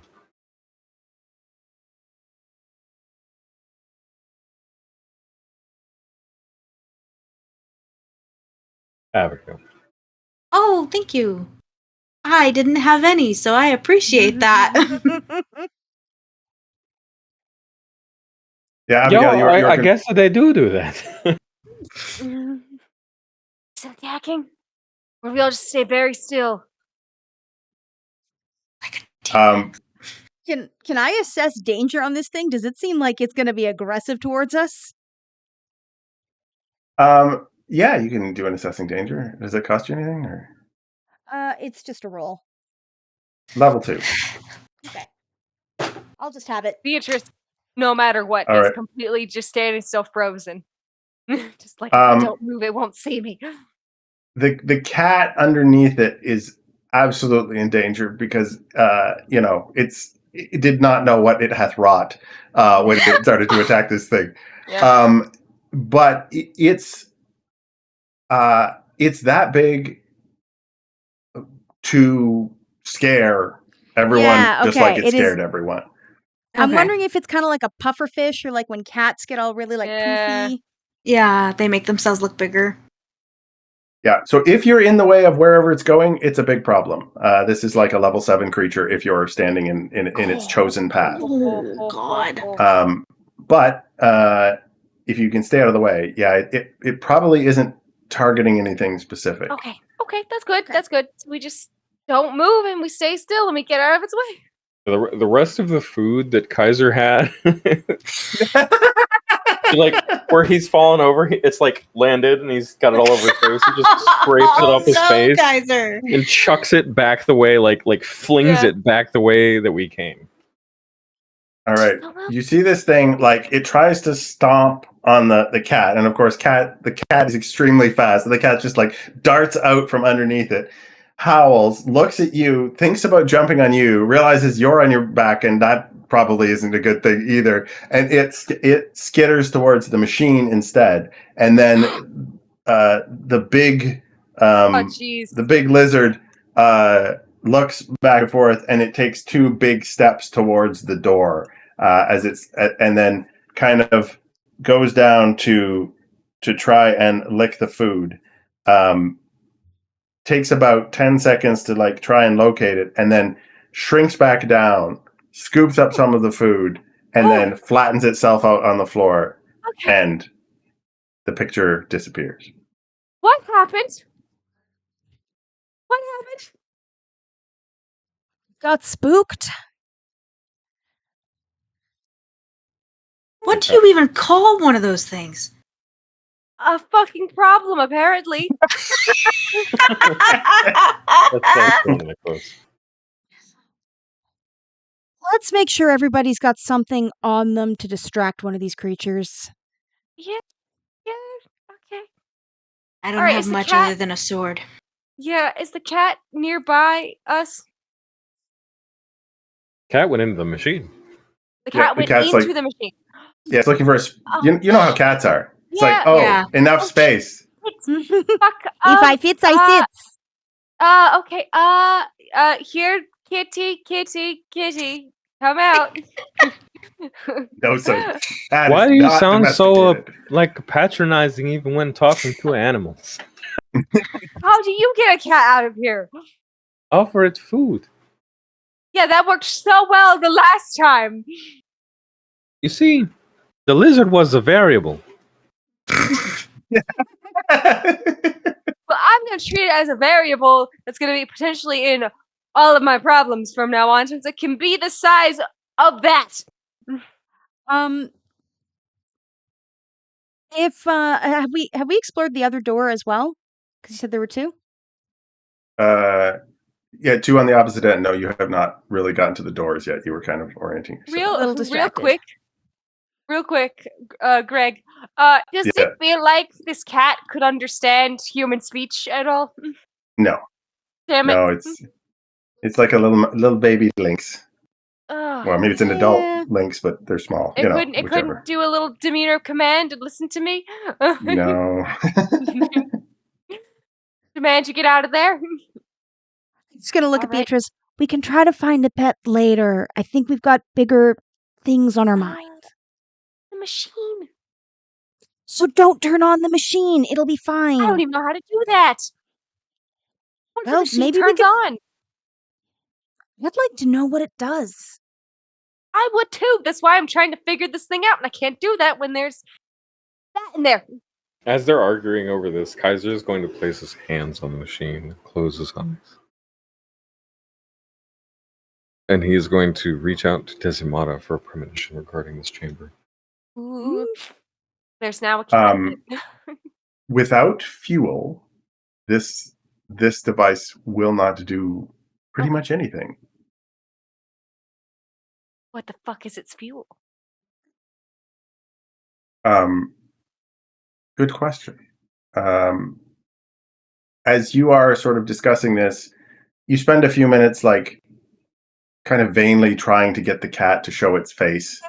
The thing is like several layers of machinery that it could be deep into. It's like trying to get a rat out of a couch. But anyway, I did that only once. And I got That's rid of very all the rats. specific experience. Yep. Kiara, you kind of go look at the doors and you're like, okay, which way are we going to go next? You hear footsteps and voices. Ooh. Quite distant when they start. But whomever is coming is not particularly concerned about like concealing their arrival. Okay. I think I would call out because I don't want to surprise them. Cool. Because What do you call out? I think I'd just call it like, hello? And I would walk towards the noise, tell the group, I hear footsteps. I hear people. Oh, Yeah, oh dear. She's gonna go join over where her sister's at. I really hope Cool. it's not people who like the blood. Well, you've already given up some of it, so it should be fine, right?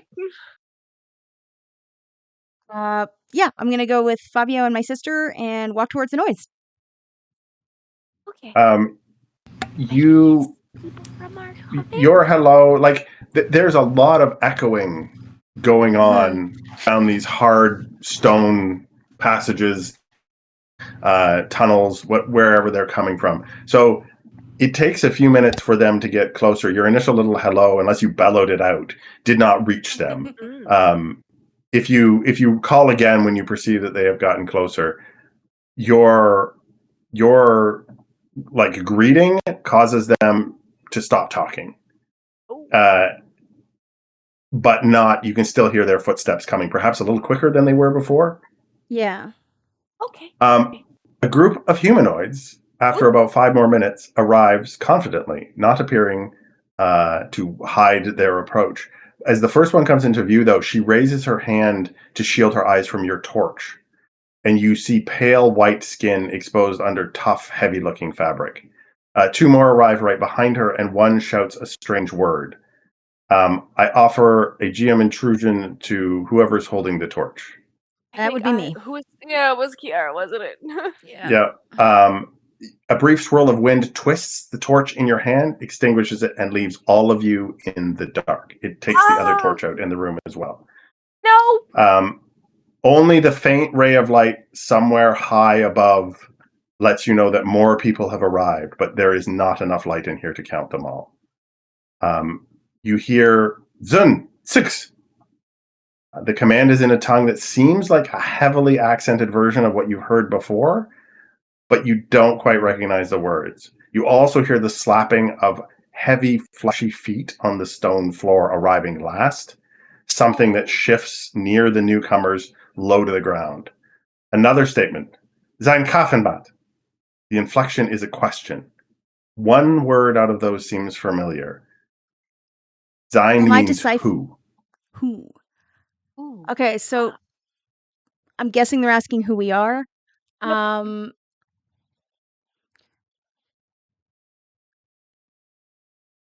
Is this similar to any? Do we know anything like the word friend or stranger or like anything that might give that Yep. indication? Yeah, you could try in your native tongue. You could try in the surface language that you have learned so far. You have a couple of words that you could say. I'm here as a friend, or I'm a stranger from far away. It depends what you want to say. It's sort of like there's a chance you're going to understand this because you understand the words do cross over a little bit. Mm-hmm. Okay. I'm gonna. I was gonna say Kaiser will try to like coach you into speaking because he was able to pick this up. Yeah. Back at the Yeah. at Nunir. Yeah. Yeah, I'm better. I can do the deciphering, but I think that's for writing. Yep. What do you want to try and say to them?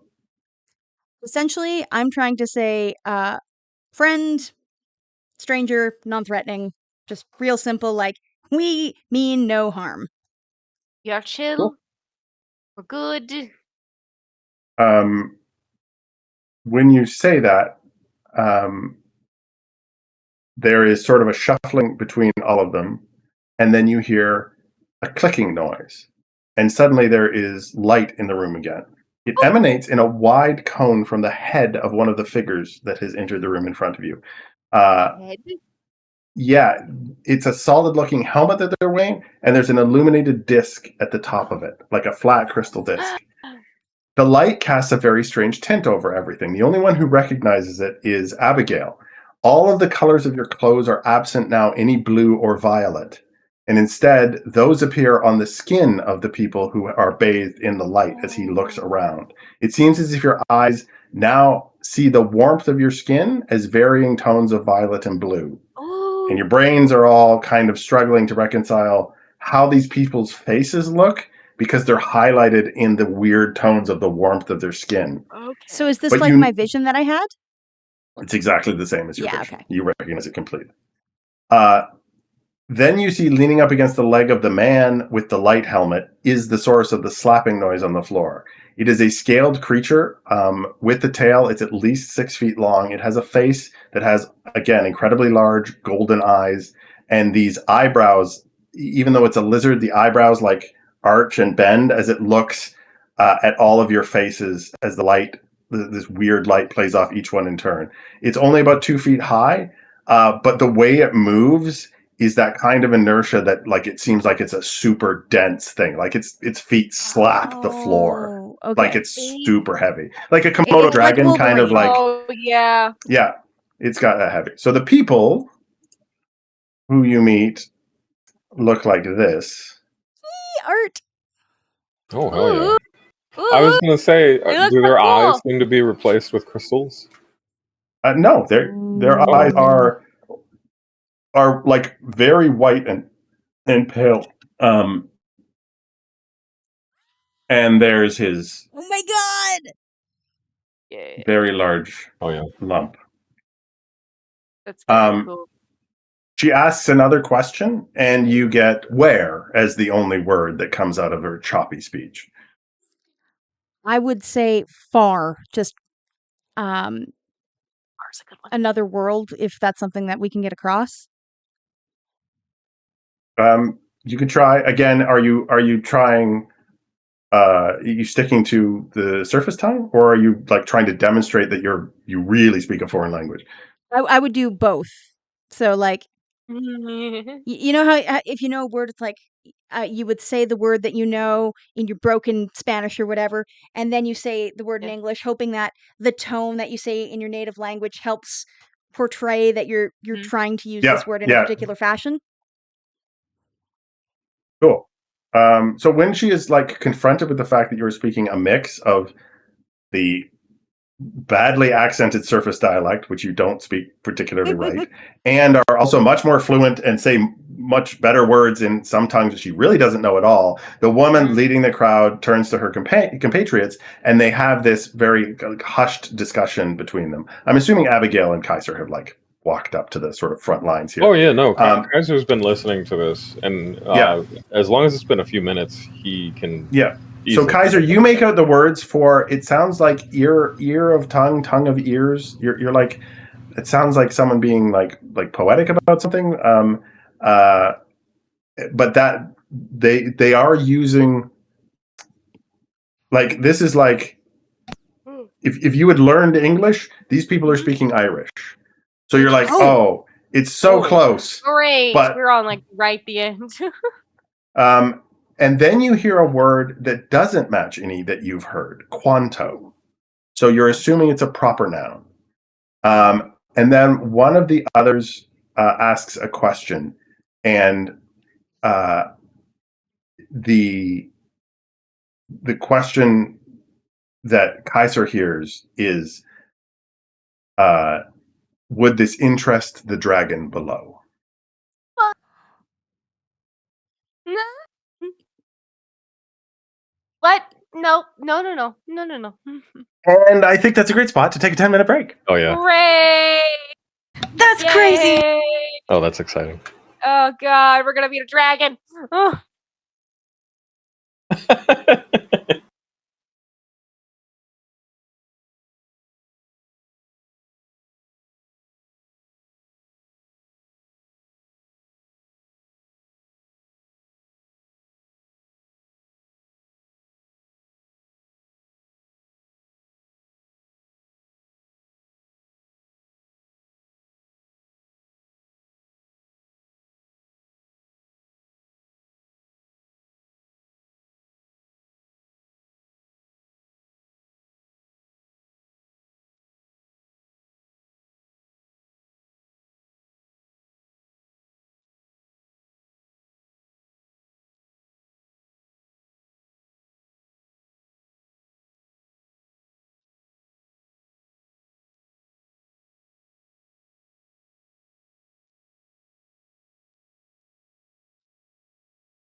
Hello, Ben. How's it going?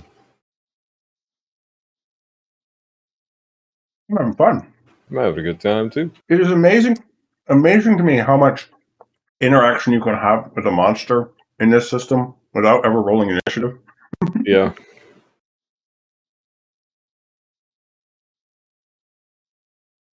Yeah, that was and it was scary enough.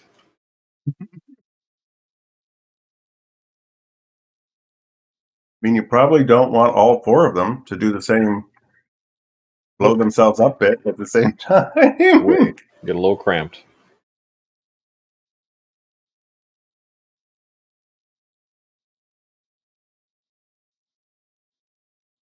That was a fun interaction. The slow realization that they were following you was great. Yeah. Yeah, because when you were describing the way the paint looked, or the chalk looked on the crystal, like, you know what? I bet they like sink into it and leave that behind.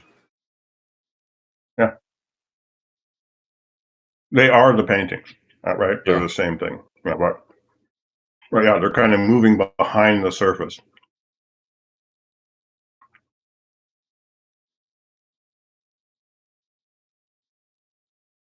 They're called they're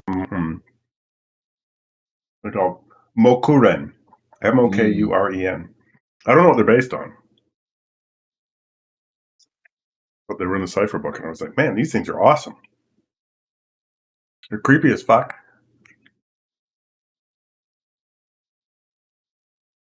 The tail jet thing is hilarious. Zoom! Yeah. Yeah, the tail jet is pretty good.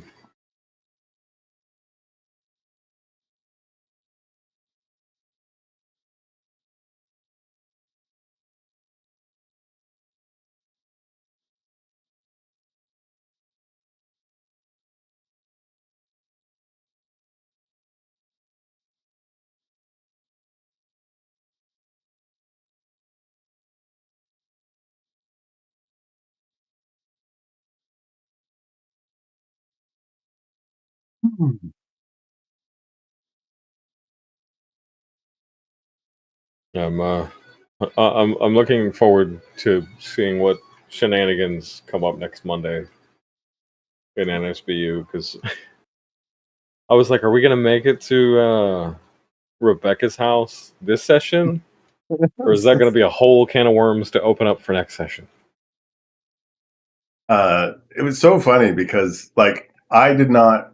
When I said I want to go for pizza, I just thought it would be a montage and how you guys have That would pizza. be perfect. Right? Yeah. But the absolute nonsense that happened at the pizza place was just hilarious. I was like, oh, I had no idea where this was going. Oh yeah. Getting the limo stuck, pretty good. I thought one of my favorite moments was when you, obviously out of character, knew exactly what was going to happen when you pressed the button, but with Dirk going, I don't know what this is Yeah, going to it means do, we're all as he back up. holds the thing aloft. I was like, this is so perfect. I have no idea what this is going to do. But Ben knows. Ben knows what it's going to do. It's going to be awesome. It's gonna be silly as fuck.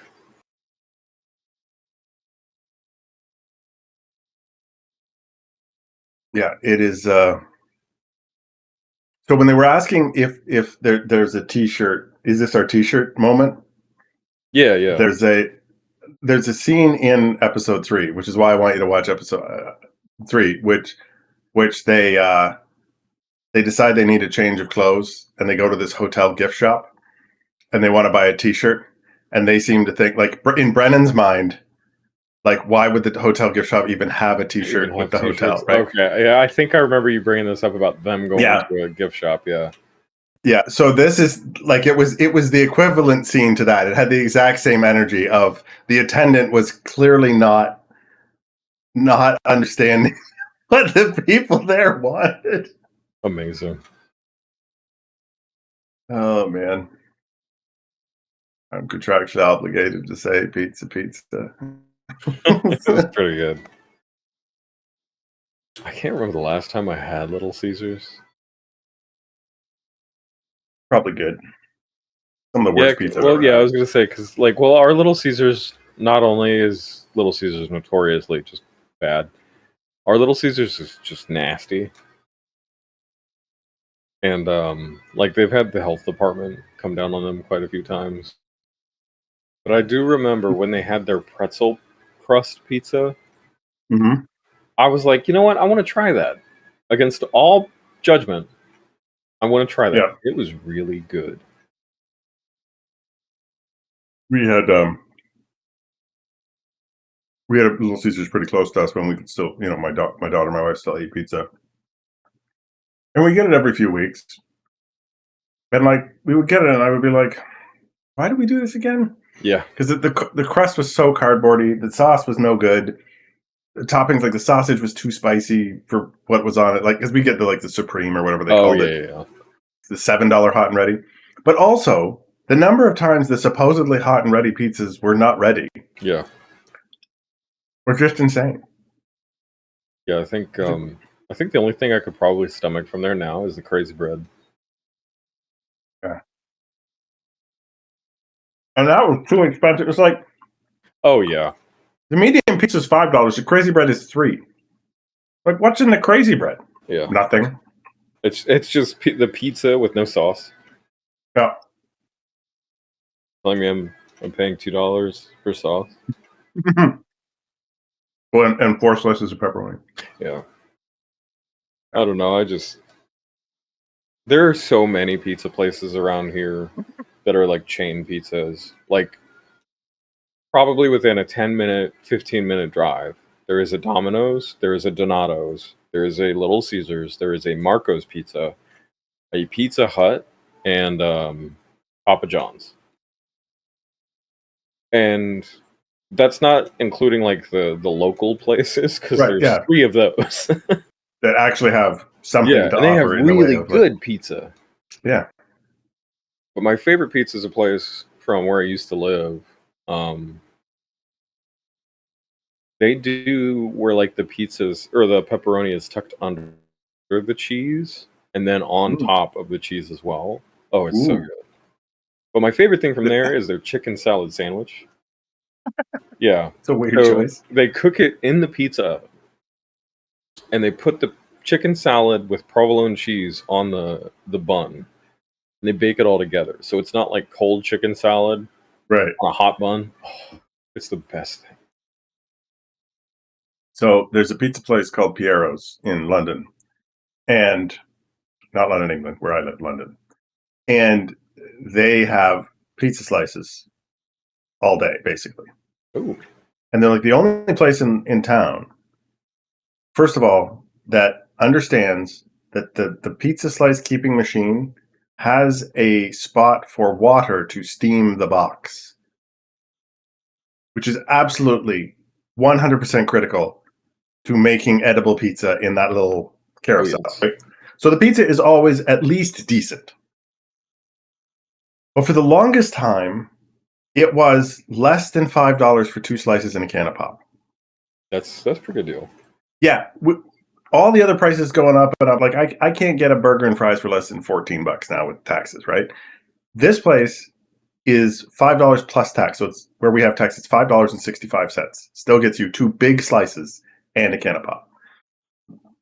So, and it's really cheesy pizza with nice sauce on it. The number of, like, you walk in there at lunch, there's a line out the door 9 times out of 10, and half of the line is guys wearing safety gear. Because literally everybody who is in construction or road work or lawn work or what I do knows that Piero's is good, cheap, and fast. And has always been good, cheap, and fast. Oh, so yeah. it's like,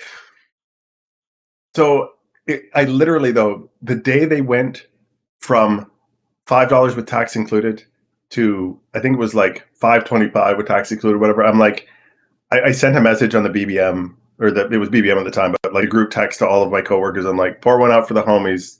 It's now no longer $5 at Piero's. It's the end of an era.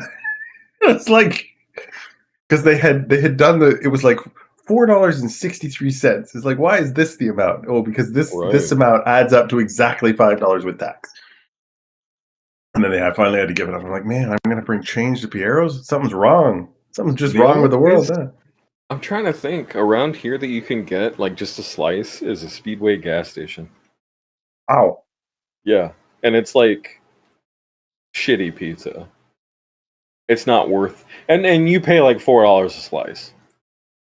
It is just not. Oh, hang on. It's just not worth it.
Hello.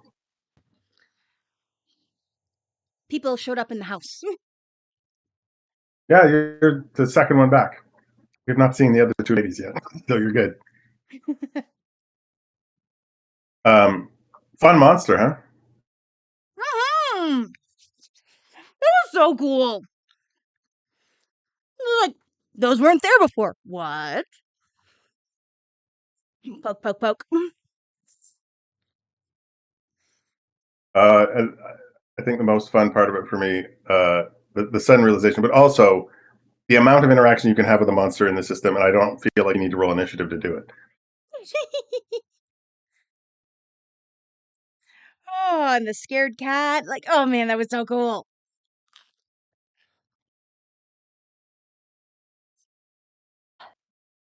Hello. Hello. How's Louis? He's fine. I think I might be getting sick, so Oh no. Ooh. Oh no. yeah. I don't know. We'll see. Can't really call out tomorrow, so that kind of sucks. Well, at the very least, it's Friday. Yeah.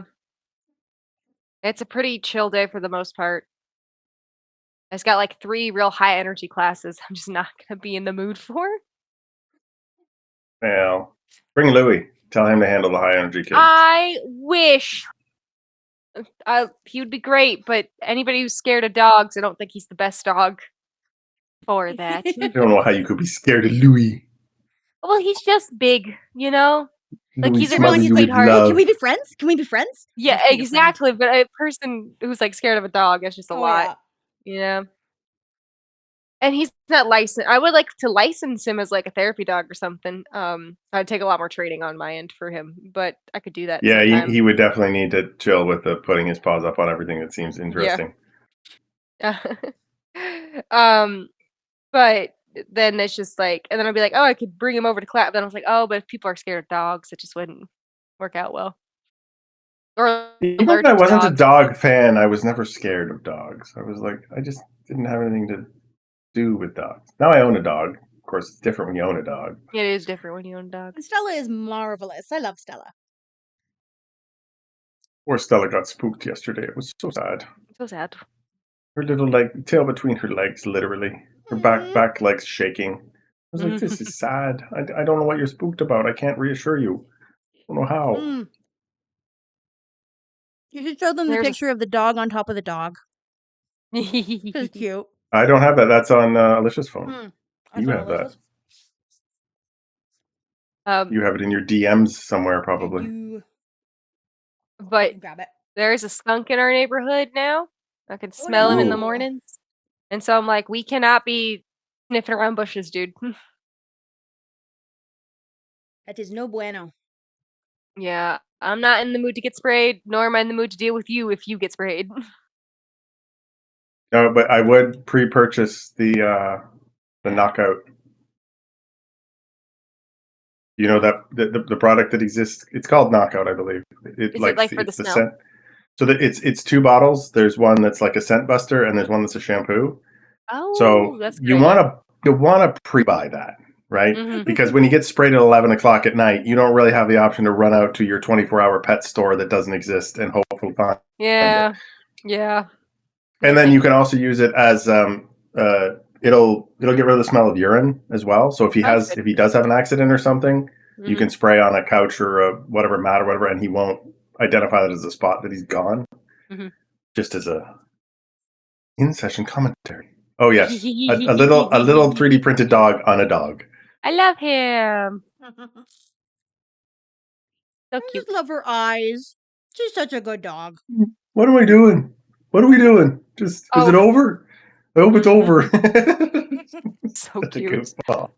So cute. Good God. That's her eyes when she's told to leave it. Can I have it, please?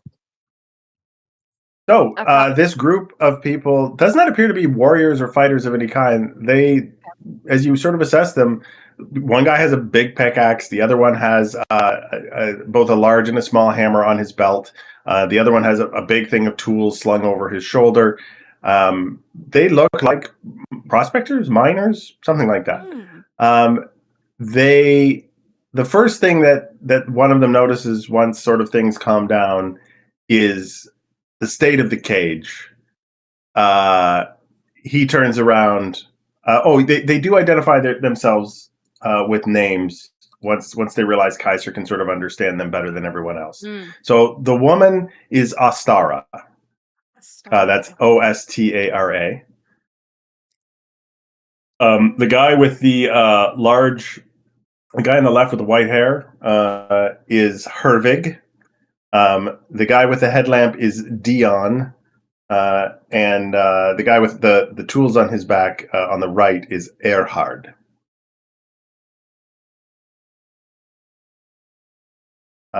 Does the If you lizard have a ask name?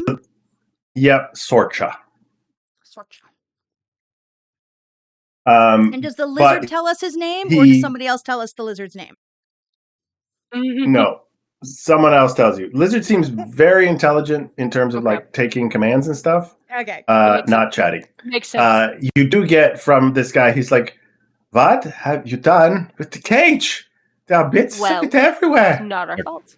Kaiser kind of like, as he's speaking, makes like mimics something very small, growing very large. Yeah. He's like, you grew large. No, I tried to feed the creature in there, and one of the small white lizard-like things. Oh, you found Mokuren. Well, I was going to go with crystal lizards, but yeah, that's Mokuren.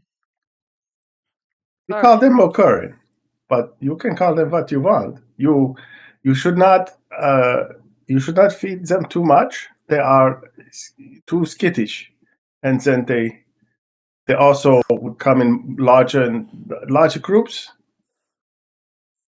So take it easy with the snacks or the Mokuren. okay. What about the cat thing? Really big eyes. He's I cannot remember. What's it called, Greg? Ligolia. It's a Ligulia. Sorry, Ligulia. Ligulia. Because they are not cave cats. They he looks up. He goes, since the collapse, many things fall down here. You did not fall. I hope you look good. We came from the outside. Are you familiar with the Nunir? No, I do not know this name. It's a village of like they fish. Oh, we are not. He kind of looks at the light, and even just looking up, you can kind of see him like blink a couple of times, even though it's very dim. And he's like, "We are not for the surface. Come." And Astara goes, "We will fix the cage later, but you all must come with us. You all have." She's like looking around. She goes, "Many of you have weapons. We need you to. We are not comfortable with you having weapons." Okay. So you mentioned a dragon below? Yes, Zwatorix. Zwatorix. Ah, tries to say it at the same time. Like, you okay? Yes, you We know this are name. somewhat familiar with the light that cuts through both the light and the darkness. She looks at you like you have. How shall I put this? Like you have said the end of the Lord's Prayer without context. Ooh. Like, It's, not offended her, but she's just sort of like, why like, would you oh, say That's that? weird. Yeah. It's like, I don't know. It sounds very esoteric to me. So we definitely would be interested in learning more. And you must come with us. But if you could place all of your weapons in the bag of my friend Erhard, he will keep them until we reach the Varden, and then the Varden will see if you should be trusted with your weapons back. Because you seem to have a lot of them. Like everyone has a blade of some kind, or a bow, or I Yeah, can't that's use it very well. that the wingtail is very dangerous. I do not know this term. Does not translate very well.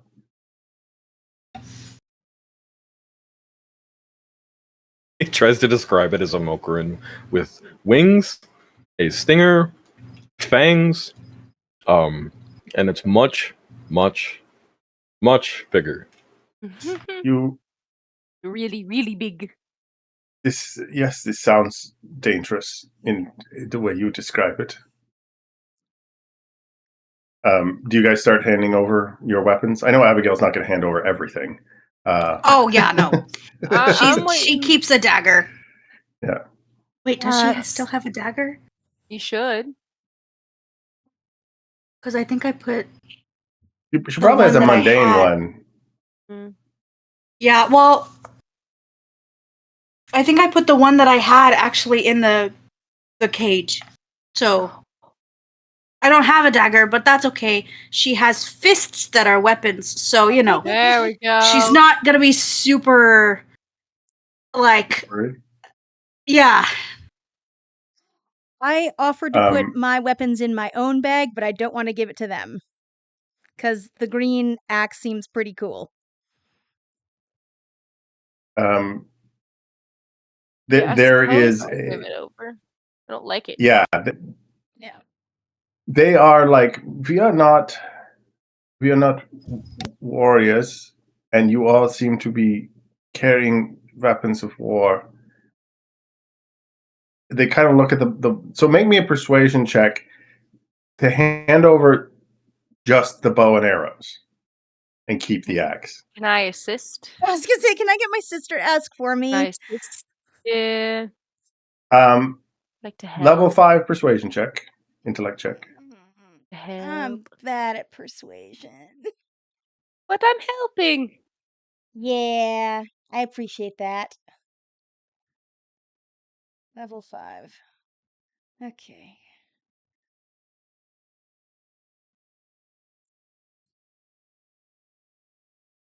And I will try. And I have one asset. Thank you, my sister. Ghost. Hey, let's go. Ooh. These sisters, they have a way about them. Like, I do not understand how an axe has value to you that is not as for chopping, but it does seem like someone has taken a great deal of work to make this a a a special item. So if you would please to put it away somewhere. I put it in my backpack, so I can't actively reach it. Um, they hand two of you um, uh, like they have like a little hand grip on them, and then they are like crystal discs, and you slide a little switch over on them, and they light up with this weird infra light. But when that is not on, it is pitch black in here. So one of them at the front has his little headlamp on. She has a like a stick that has a light at the end of it that seems to have this in front of her. It seems like they might be doing that more for you. Like We appreciate that they did approach in total darkness and only turn the Yeah. light on afterwards. But it also might be easier to keep an eye on you guys with these lights lit up. So you form a line. Two of them bring up the rear. Two of them go in front. And you are traveling through, for quite a while, a series of narrow passages and branching. You guys can mark it with chalk if you are nervous about, about coming back, as it were. 100% doing that. But 1000%. you begin to hear a lot of noises that surprise you, perhaps at this distance and this depth.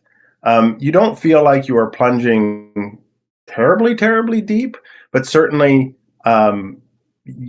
it is a large complex of tunnels and caves. You hear thrumming noises that vibrate through. Sometimes you hear like the banging of metal on stone or metal on metal. You hear high-pitched whining of things moving at like great speed. Um, from where you came from, the idea of industry was something driven still by people power, right? Like people would have to move a siege engine or a grinder or a wheel or something. There's so much of this going on that you imagine more machines of the scale of the thing that you saw in that room are littered around these places for whatever kinds of things that they are doing. Um, That said, you pass through a couple of chambers with a large machine off to the side, or a big screw turning things. You go through passages where above you see a track that has one or two carts that run along it as you're walking.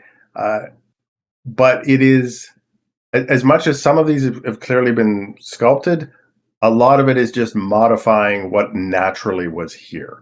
So Oh. it can get quite cramped, and then you'll open up into a chamber in the wall. that's a weird shape, right? Like you're like, well, this is like you're used to squares and triangles and all that, and you'll get these oblong things that look like hourglasses, but people are kind of working in that, and that the floors have been polished and finished, or the walls have been straightened up or sculpted out, or the ceiling has been reinforced in places. You don't see a ton of people. There are certainly, you pass by what you would assume is a total of 100 people in this area, but you don't know if that's representative of, and it's 4 or 5 people at a time. Often it only takes a couple of people to use the machinery or to work in a chamber or a passage or whatever. Eventually, your destination is a large chamber, which is semicircular. So you are coming in it kind of from a passage above, kind of stepping down almost like, I wouldn't say an amphitheater, but like there's kind of a sloping staircase that's kind of partway around the curved side of this room. So you're facing this flat side of this very tall, flat wall, and you're coming in from the semicircular side. And as you're So it's about 60 feet long on this flat side, and then like sort of 30 feet deep on the semicircular side.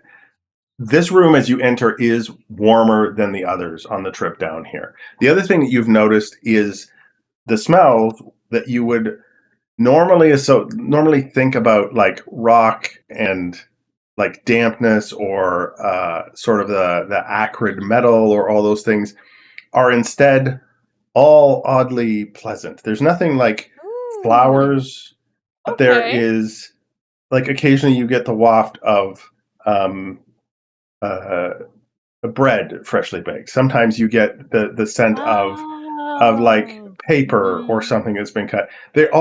Everything is kind of oddly comforting, like easing or relaxing, um, Mhm. despite the intensity of the work going on. Mm. Okay.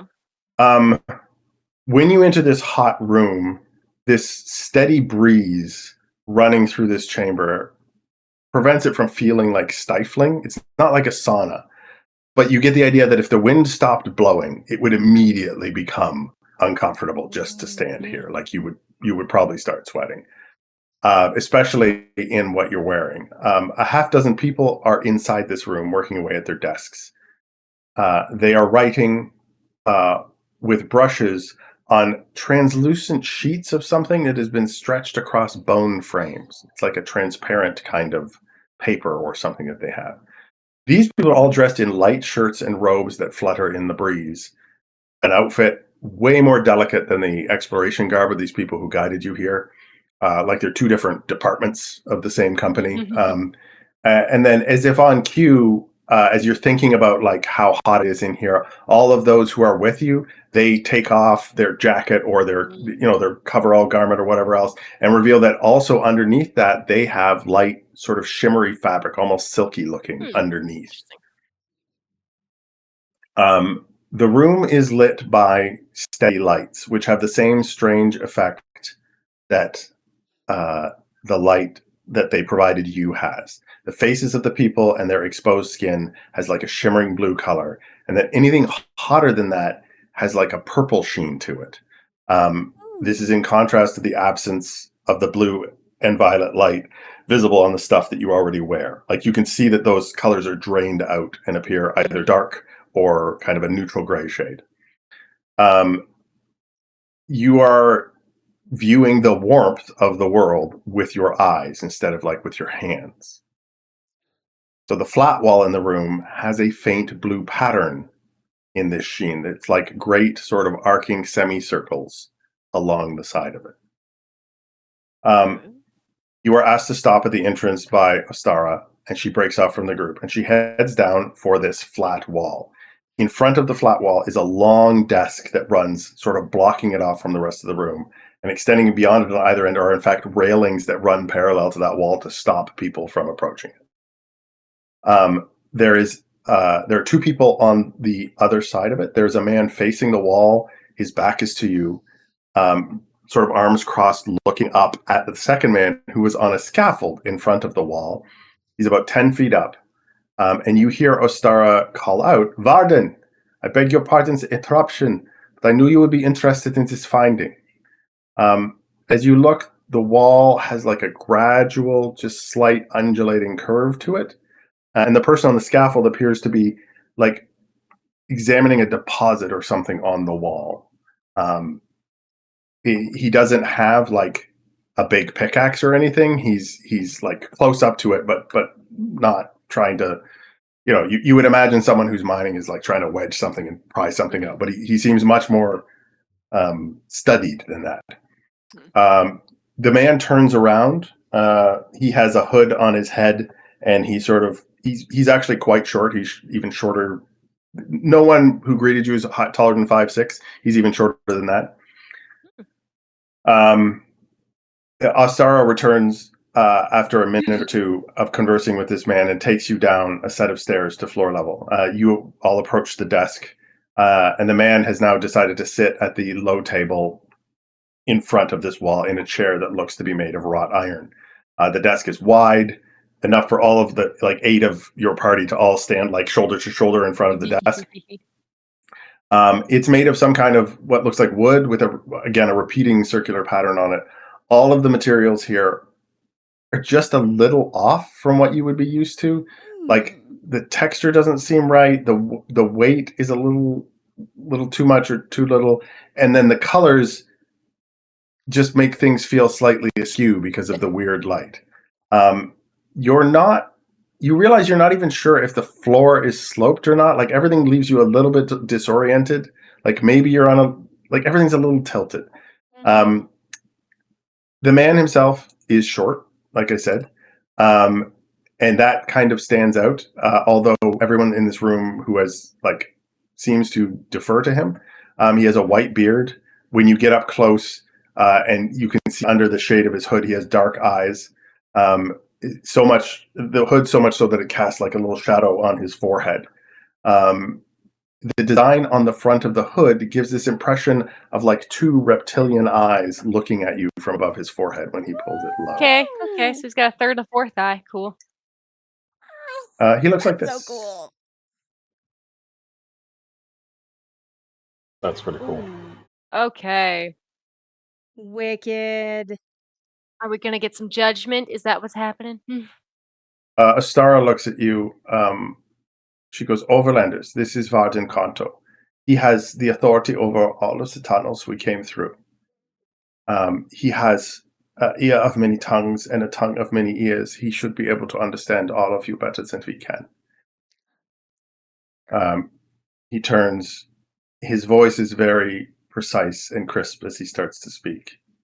He says, Can you speak to me of the reason why you are all here under the mountain? And we can understand him. Yes. Okay.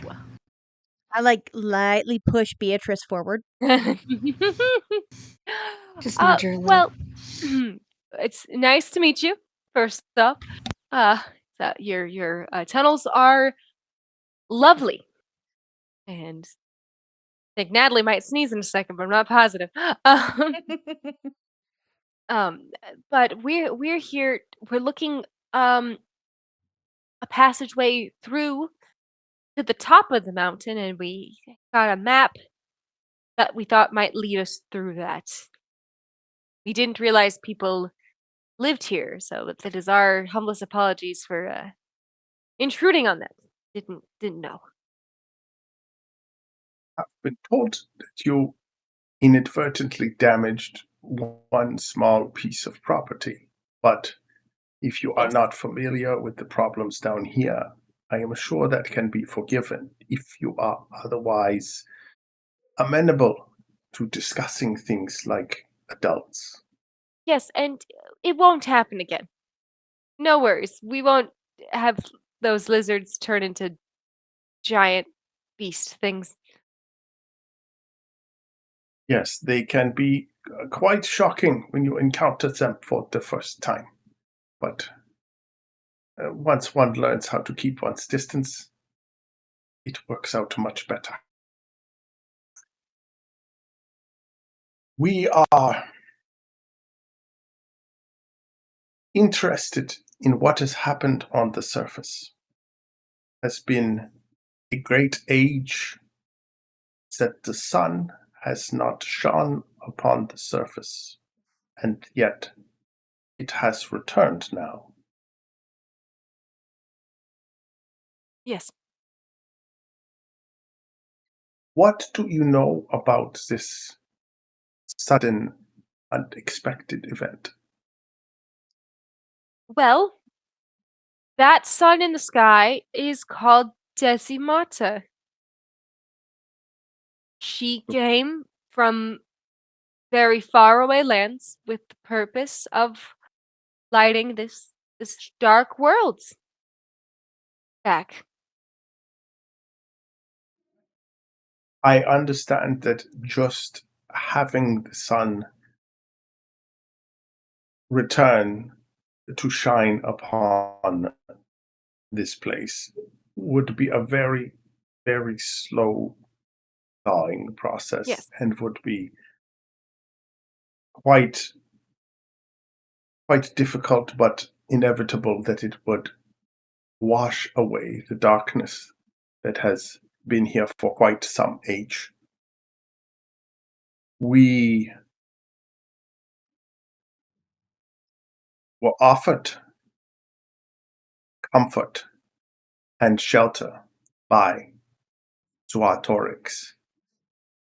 We would come below before the darkness fell.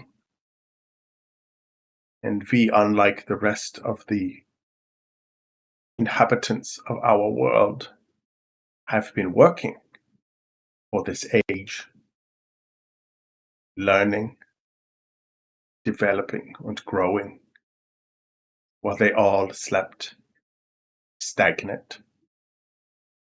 What do you think of this? I think it's amazing that Zuatrix, yeah, Zuatorix. He smiles. Zuatorix, sorry, Zuatorix offered you that safety and that haven against losing your mind in a sense or permanently sleeping for a long time. I We are not against Zuatorix. We are here to just help the natural balance be restored.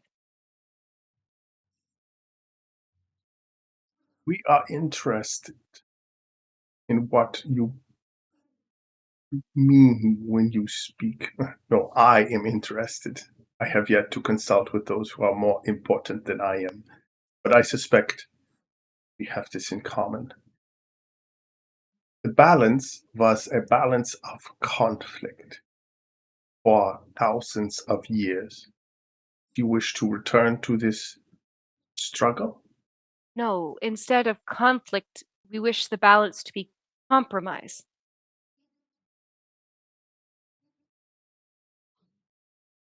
Kind of, he looks at you and he goes, the bonds of the magic that drives this conflict run deep within someone who has accepted any of the help of one of our divine.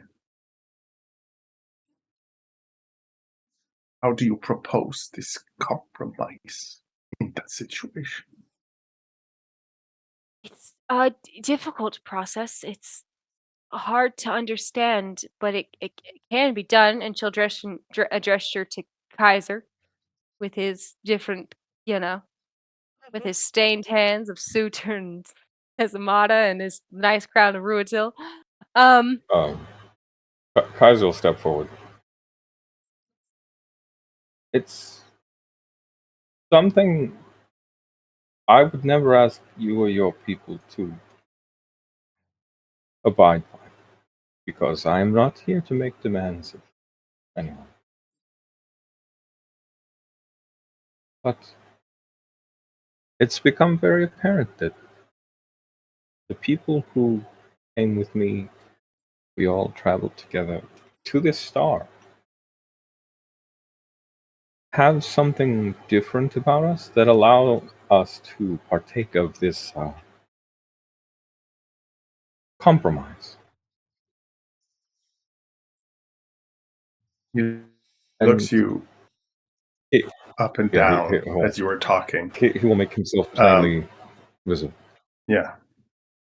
And he reaches out like to take your hand, ooh, just He to offers. see the offers. black hand of Oh Sonator. yeah.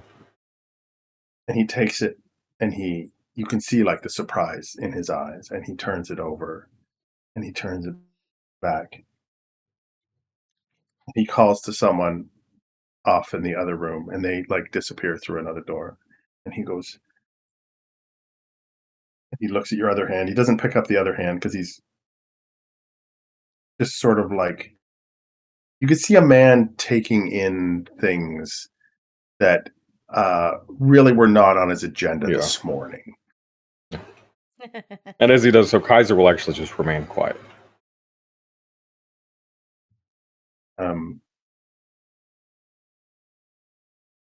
And he looks up at the crown on your head, which has like this weird sheen to it. It is still green, but the reflection in the light. Before the person returns, um, the gong sounds long and low, and as he's had his attention like wrapped on you, it's almost like he maybe lost track of time for a second, and he turns and he looks over his shoulder at his compatriot, who is rapidly descending the scaffolding, and then he quickly slides it away on wheels until it like literally hits the railing. Like he's like, oh crap. Uh, and then the guy vaults over the railing into the main section of the chamber. Quanto does not move from his desk. He turns and he looks back at you, and he is watching all of you. And the wall then begins against all reason to move. And Okay. as he watches your attention on what you believe to Okay. be a cave wall swell outward in this very gradual but undeniable undulating motion, almost hypnotically, the wall swells into the chamber several feet over the next 30 seconds. Deep rumblings come from far off, squeaking and cracking from the chamber floor as a slow sense of a wave begins to pass across the length of the wall. And as you watch, the pattern on the wall intensifies through blue and into purple as a wave of warmth causes your faces to flush as it gets closer.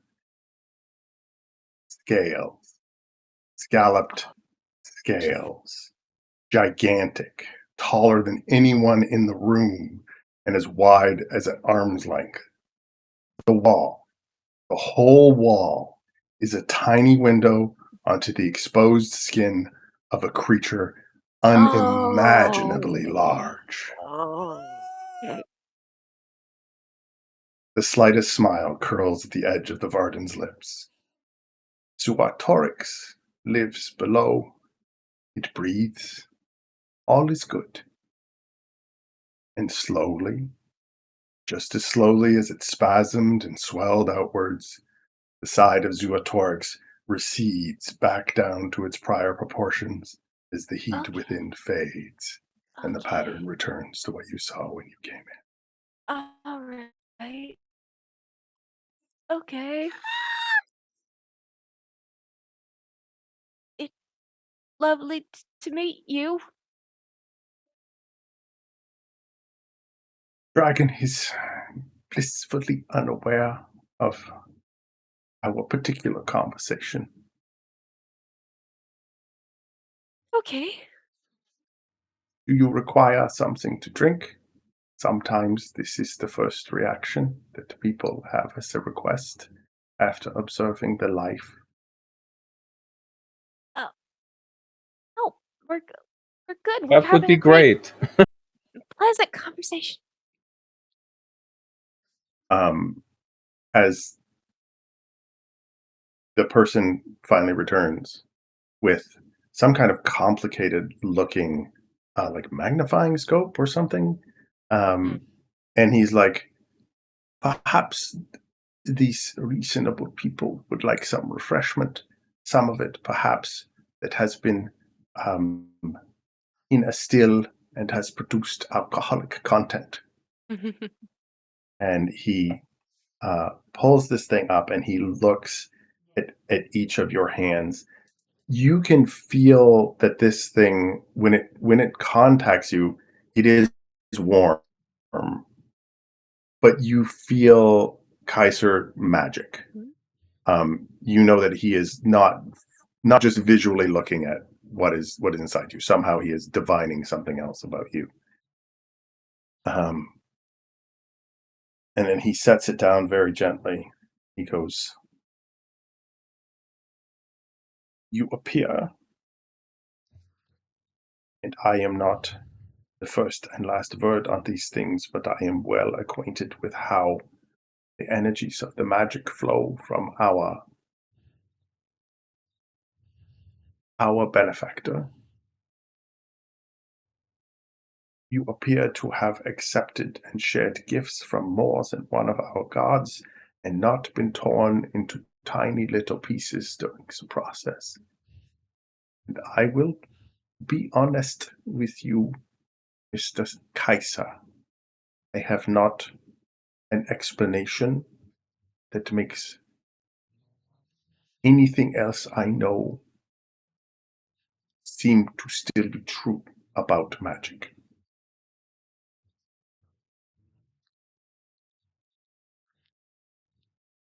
Well, perhaps over some refreshments, we can kind of tell you about how magic was and where we came from.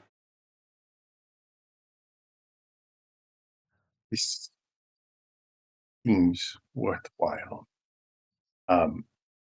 And after a few minutes, one of the desks is cleared off.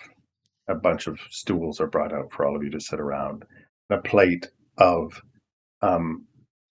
it looks like various kinds of fungus, pickled and cured, have all been placed out on the plate, and then bread and crackers and things around them. And you're like, I don't know what the bread's made of, but probably not going to kill us. And then a couple of large jugs, one of very potent, like moonshine that gets drabbed out in small little bits, and one of like spring water. That is the only cold thing that you've run into the whole time that you were down here.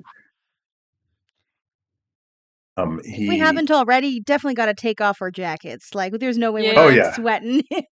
Yep. He goes, we have accomplished much down below here, but I think you may have guessed that part of our acceptance of this life underneath the surface is that we are not able to bear the light of the sun upon us, and also that we find the darkness of Sonator as repressive as you do. So we are confined here.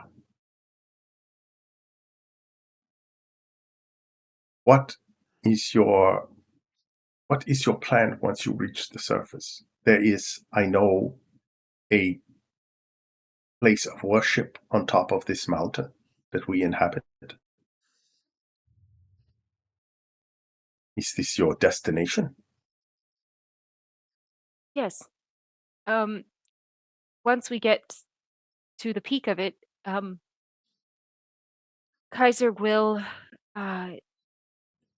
set off a signal, a light of Decimata to hopefully expedite this thawing process.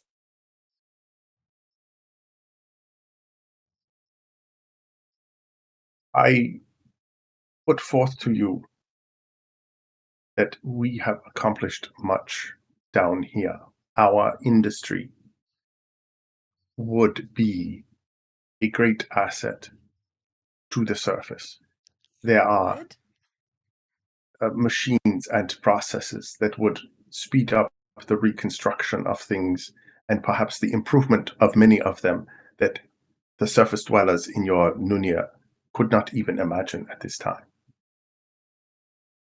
But we cannot bear that light that you are going to light the beacon with. I would like to make you a proposal. There is a filter that we have, a special kind of crystal that would turn Decimata's light into the infralight, that we might, at least in this place, bear the surface light. It would take away those things which burned us, but still provide illumination.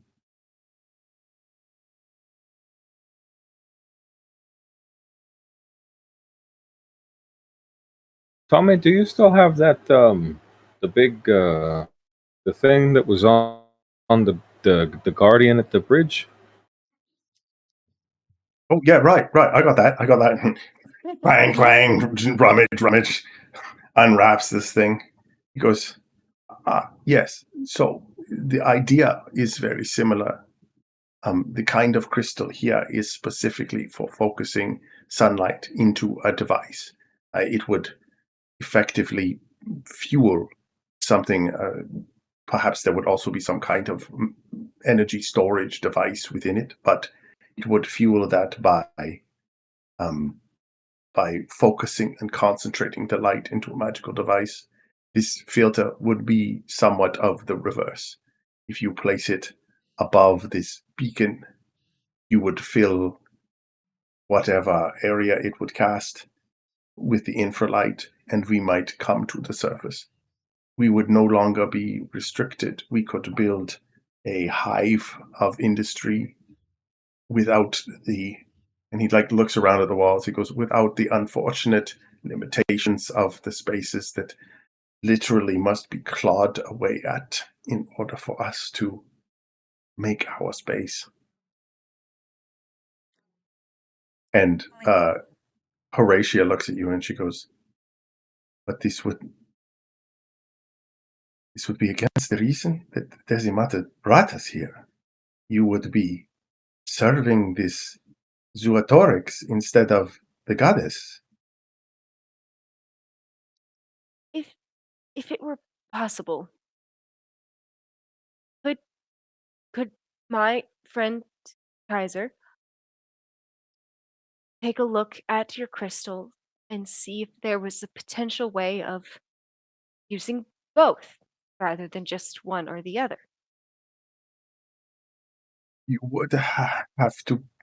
You would have to use both. The light of Desimata is light, and we do not dispute that all of the light comes first from your goddess.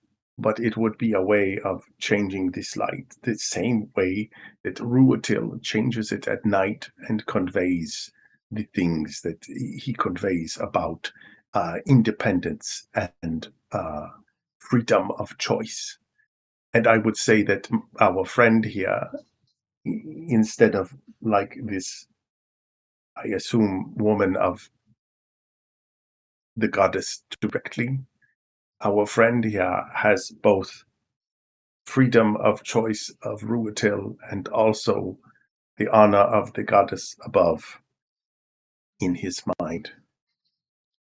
Yes. Kaiser turns to Horatia and says, if you think that breathing Desimata's light into even the darkest places in this world is going against her teachings, I have to ask that you maybe seek her guidance further.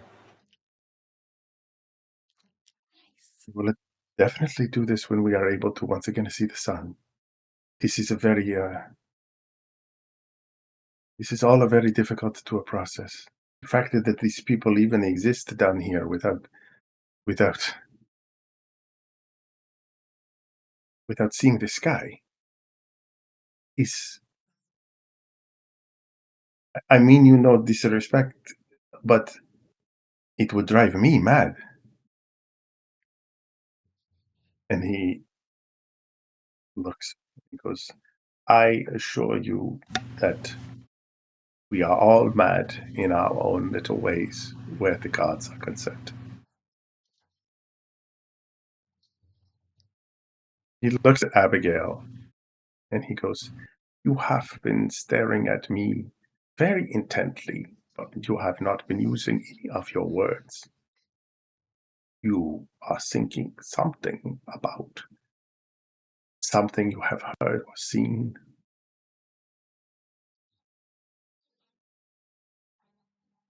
I don't do a lot of talking. I think you should.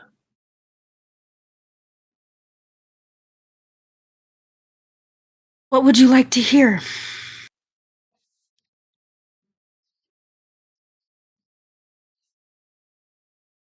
What do you think the dragon's goal was when he brought us into shelter? for thousands of years.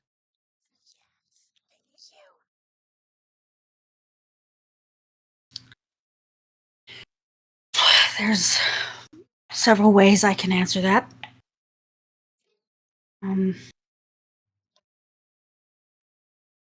First one, if we're thinking of, I guess, a jaded view, it would mean perhaps this dragon wanted control over beings that it wouldn't normally have been able to because of the conflict that was happening in the world above. Dragon as an opportunist. This is a position that some would take philosophically. What else? And she kind of glances at Kaiser a little bit. She goes, if I was to be perhaps a little bit more hopeful, this dragon wanted to save those that it could from the conflict that was happening above. Dragon as merciful is also a particular position that one might take philosophy. Is there a third option?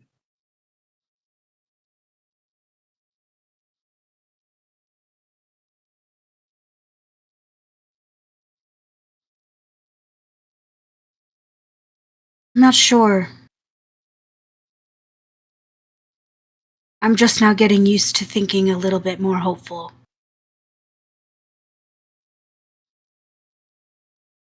But she does look to Horatia, and she says, it might drive you mad not to see the sun or the sky.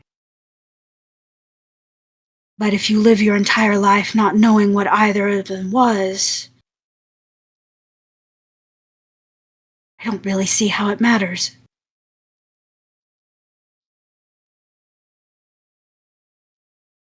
And also, in a sense, aren't we not showing them the sun that they couldn't see?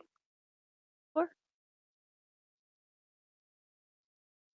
now having a chance to experience it in a safe way?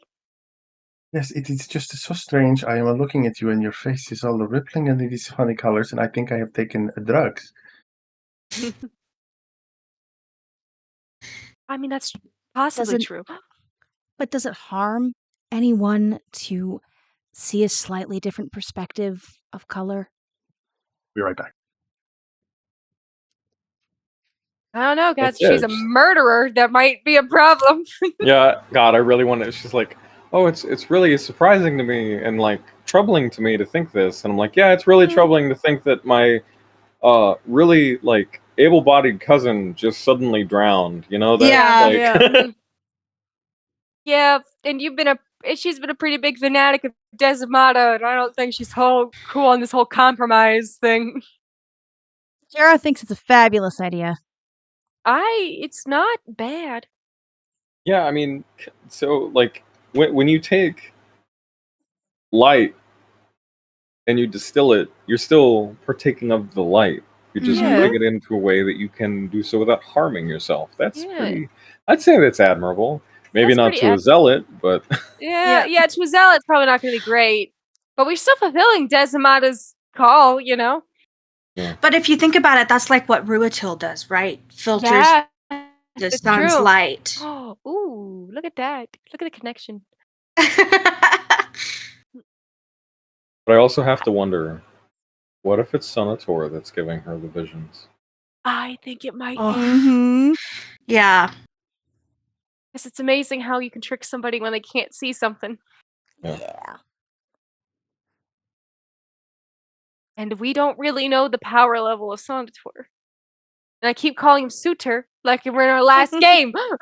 But you'd have to think he was pretty powerful, though, to put an entire planet to sleep and keep it asleep Well, he also killed for another thousands of god, years. Yeah. Yeah. no one was able to do for thousands of years, was just constant conflict. He clearly got the upper edge somehow and took it out. And Desimata is a very different god, so that is probably quite terrifying to be like, okay, you're not Esmeralda, so this is not gonna work out well. And Ruatil kind of already digs Desimata a little bit. And now this other guy is too. That's a problem for me. So that could be that could cause some problems. We might want to avatar you up real quick, Kaiser, before you Yeah. sit down. Avatar you up real quick.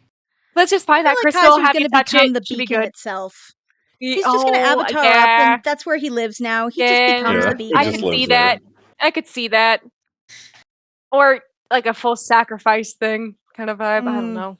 I had it in my mind that if he were able to make something like this, like the Guardian's battery pack, effectively, Mhm. you could just Yeah. channel all of that into this, and it kind of Mhm. worked like that. But we'll see. That could work. That could work. Like it's like this is like a temporary thing. You're holding on to everything and just dumping it all out so everything can be connected. And none of us so far have been able to do the compromise thing yet, and I don't know if Beatrice has tried yet. So Does she Maybe- want to try though? Now that's the thing with her. 1,000% she wants to try. It doesn't. It's gonna Kiara felt the probably warmth, back. and she's like, "That's dope. I'll just stick with that. That's awesome." She didn't even try to resist that one. She's like, "Ooh, It's- coffee and warm bread. Yeah, fuck yes." It's more childish on Beatrice's end. Kaiser can do something she can't. She wants to see if she can try. My girlfriend's dad can't be cooler than me.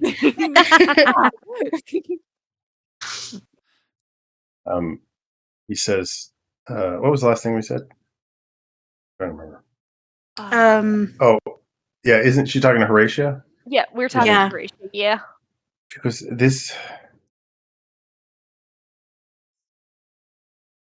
Because I am looking around the table and I see that there are a lot of opinions that are not my opinion. So I will tell you is that my whole life I have been taught that the light of the Amboli, that what the Desimata's gift is given us is a pure and a beautiful thing.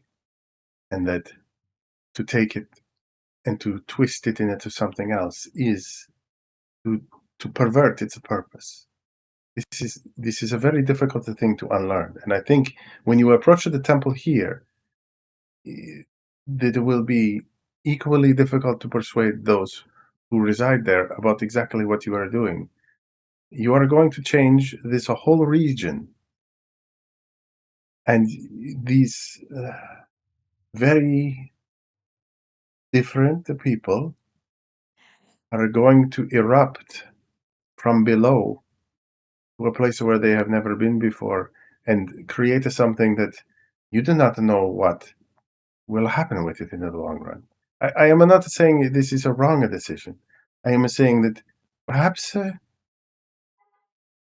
it is not something you should immediately jump into with open arms, because this man speaks clearly about what he believes. Maybe there is more to it. That is all. Okay. Horatia raises a good point. And with her boldness in doing so, with all the respect that we owe you, Barden, is there more to it? Because I'm going to say the quiet part out loud.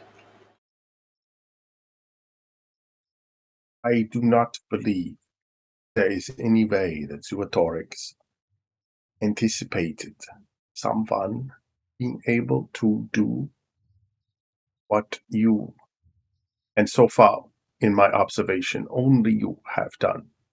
And that is to accept that there is a way to balance the magics within the body. Because I do not know what to name the parts of the body that magic works through. I am not.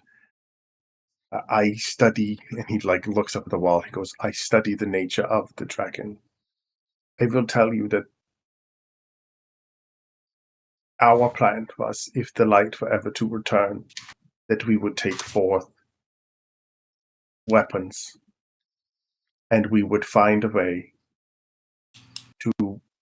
cast the infralight ourselves, though I suspect many of us would have been injured in a way that would burn us up from the inside out while we tried to accomplish this somewhere to establish a foothold. But it appears that you are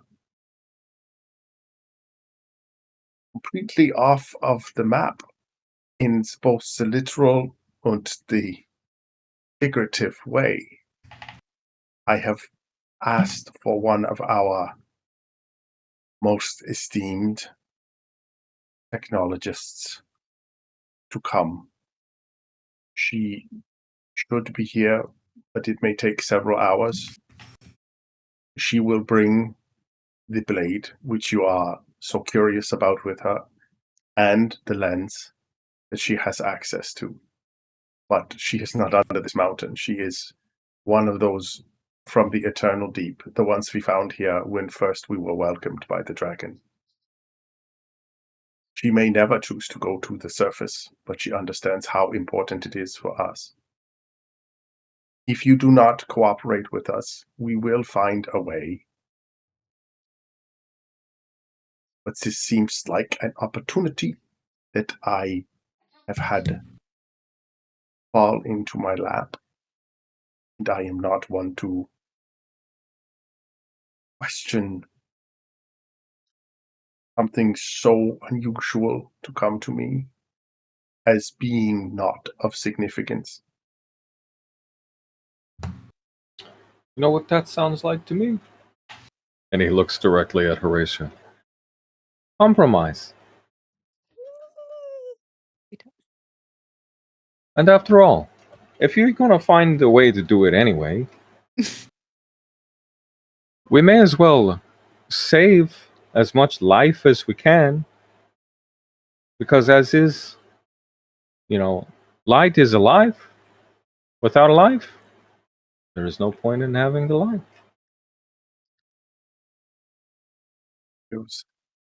I respect the way you approach these things, Kaiser. I will tell you, though, once we have spoken with the one I have asked to come here, that I cannot see you being handed these precious assets that we have without first being vetted by the dragon itself. So I hope that you are able to prepare yourself for that encounter. Holy shit. When you say vetted by the dragon himself, like with the way the dragon came through the wall earlier? To be clear, the dragon is the wall, and Okay. yes. Okay. Okay. All right. That's great, Kaiser. It You would is. do wonderful. I would only hope that I do. And I think Because that we need to. is a perfect spot to end it for this week. Yay! Absolutely. Hell yeah. That's scary. I was definitely not expecting the wall being the dragon. The whole thing is the dragon. We're living inside the body of a very, very large dragon. Well, we're Outside the facing body. the outside of the But body. yeah. Okay. Yeah. But yeah, there's a lot of dragon. I want to touch. There's the a wall, lot of though. dragon. I want to touch it. I want to I touch thought that that would be a dragon. fun reveal. Yeah, that's fucking cool. Absolutely. Fucking crazy. Now let's hope Horatio doesn't stab you in your sleep, guys. That'd be Well, fun. Horatio, sorry, not Horatio. Kaiser's got people looking out for him to help prevent with the stabbiness. We're gonna do our goddamn best.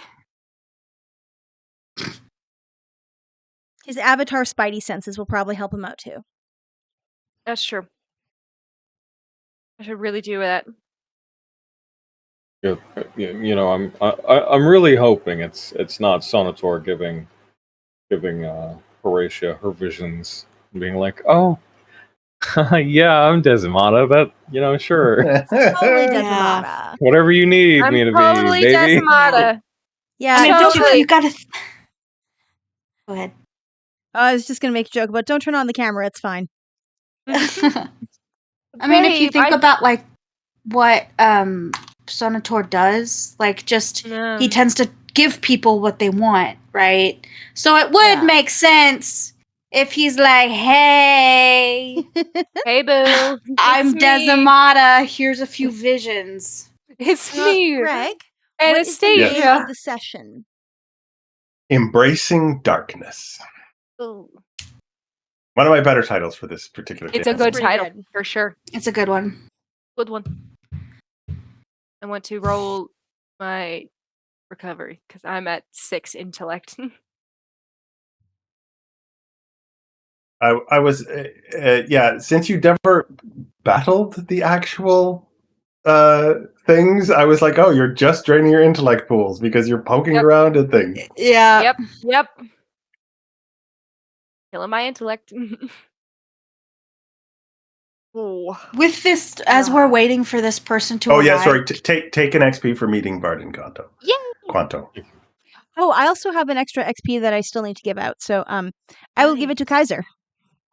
Thank you. Kaiser.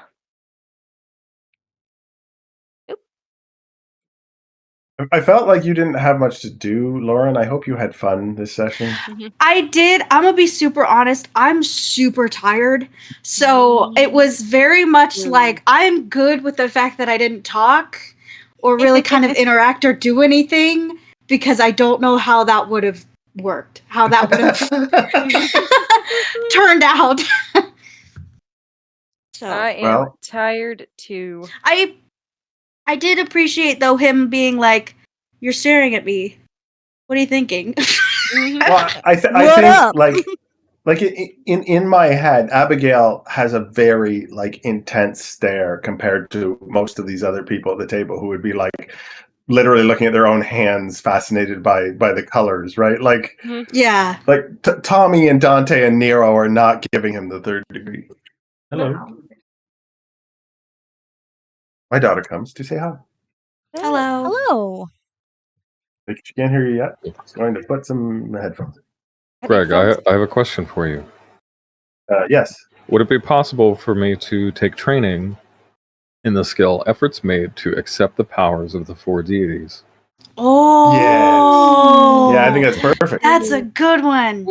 I fucking love skills and Cypher. Yeah. At first, it's very daunting Dang. because they're like, Yeah. you can have anything. And then you're like, oh, wait, I can specifically have things that I want that make sense narratively. This is cool. So, yeah, I think we're probably 2 sessions, maybe 3. But Okay. Sounds about Yeah, right. that makes sense. That sounds right. I'm excited for the avatar to talk to the dragon. It's gonna be dope. Me too. I'm also excited to see what happens when we get to this beacon. I just want to see a big eye. Like, just open up. Hell Big yeah. eye open up. Yeah. Twice as tall as you are. Blink. Yeah. It's like We think it's a yeah. wall, and then The- the eye opens. The blink like is smog. audible because it's so Yeah. big.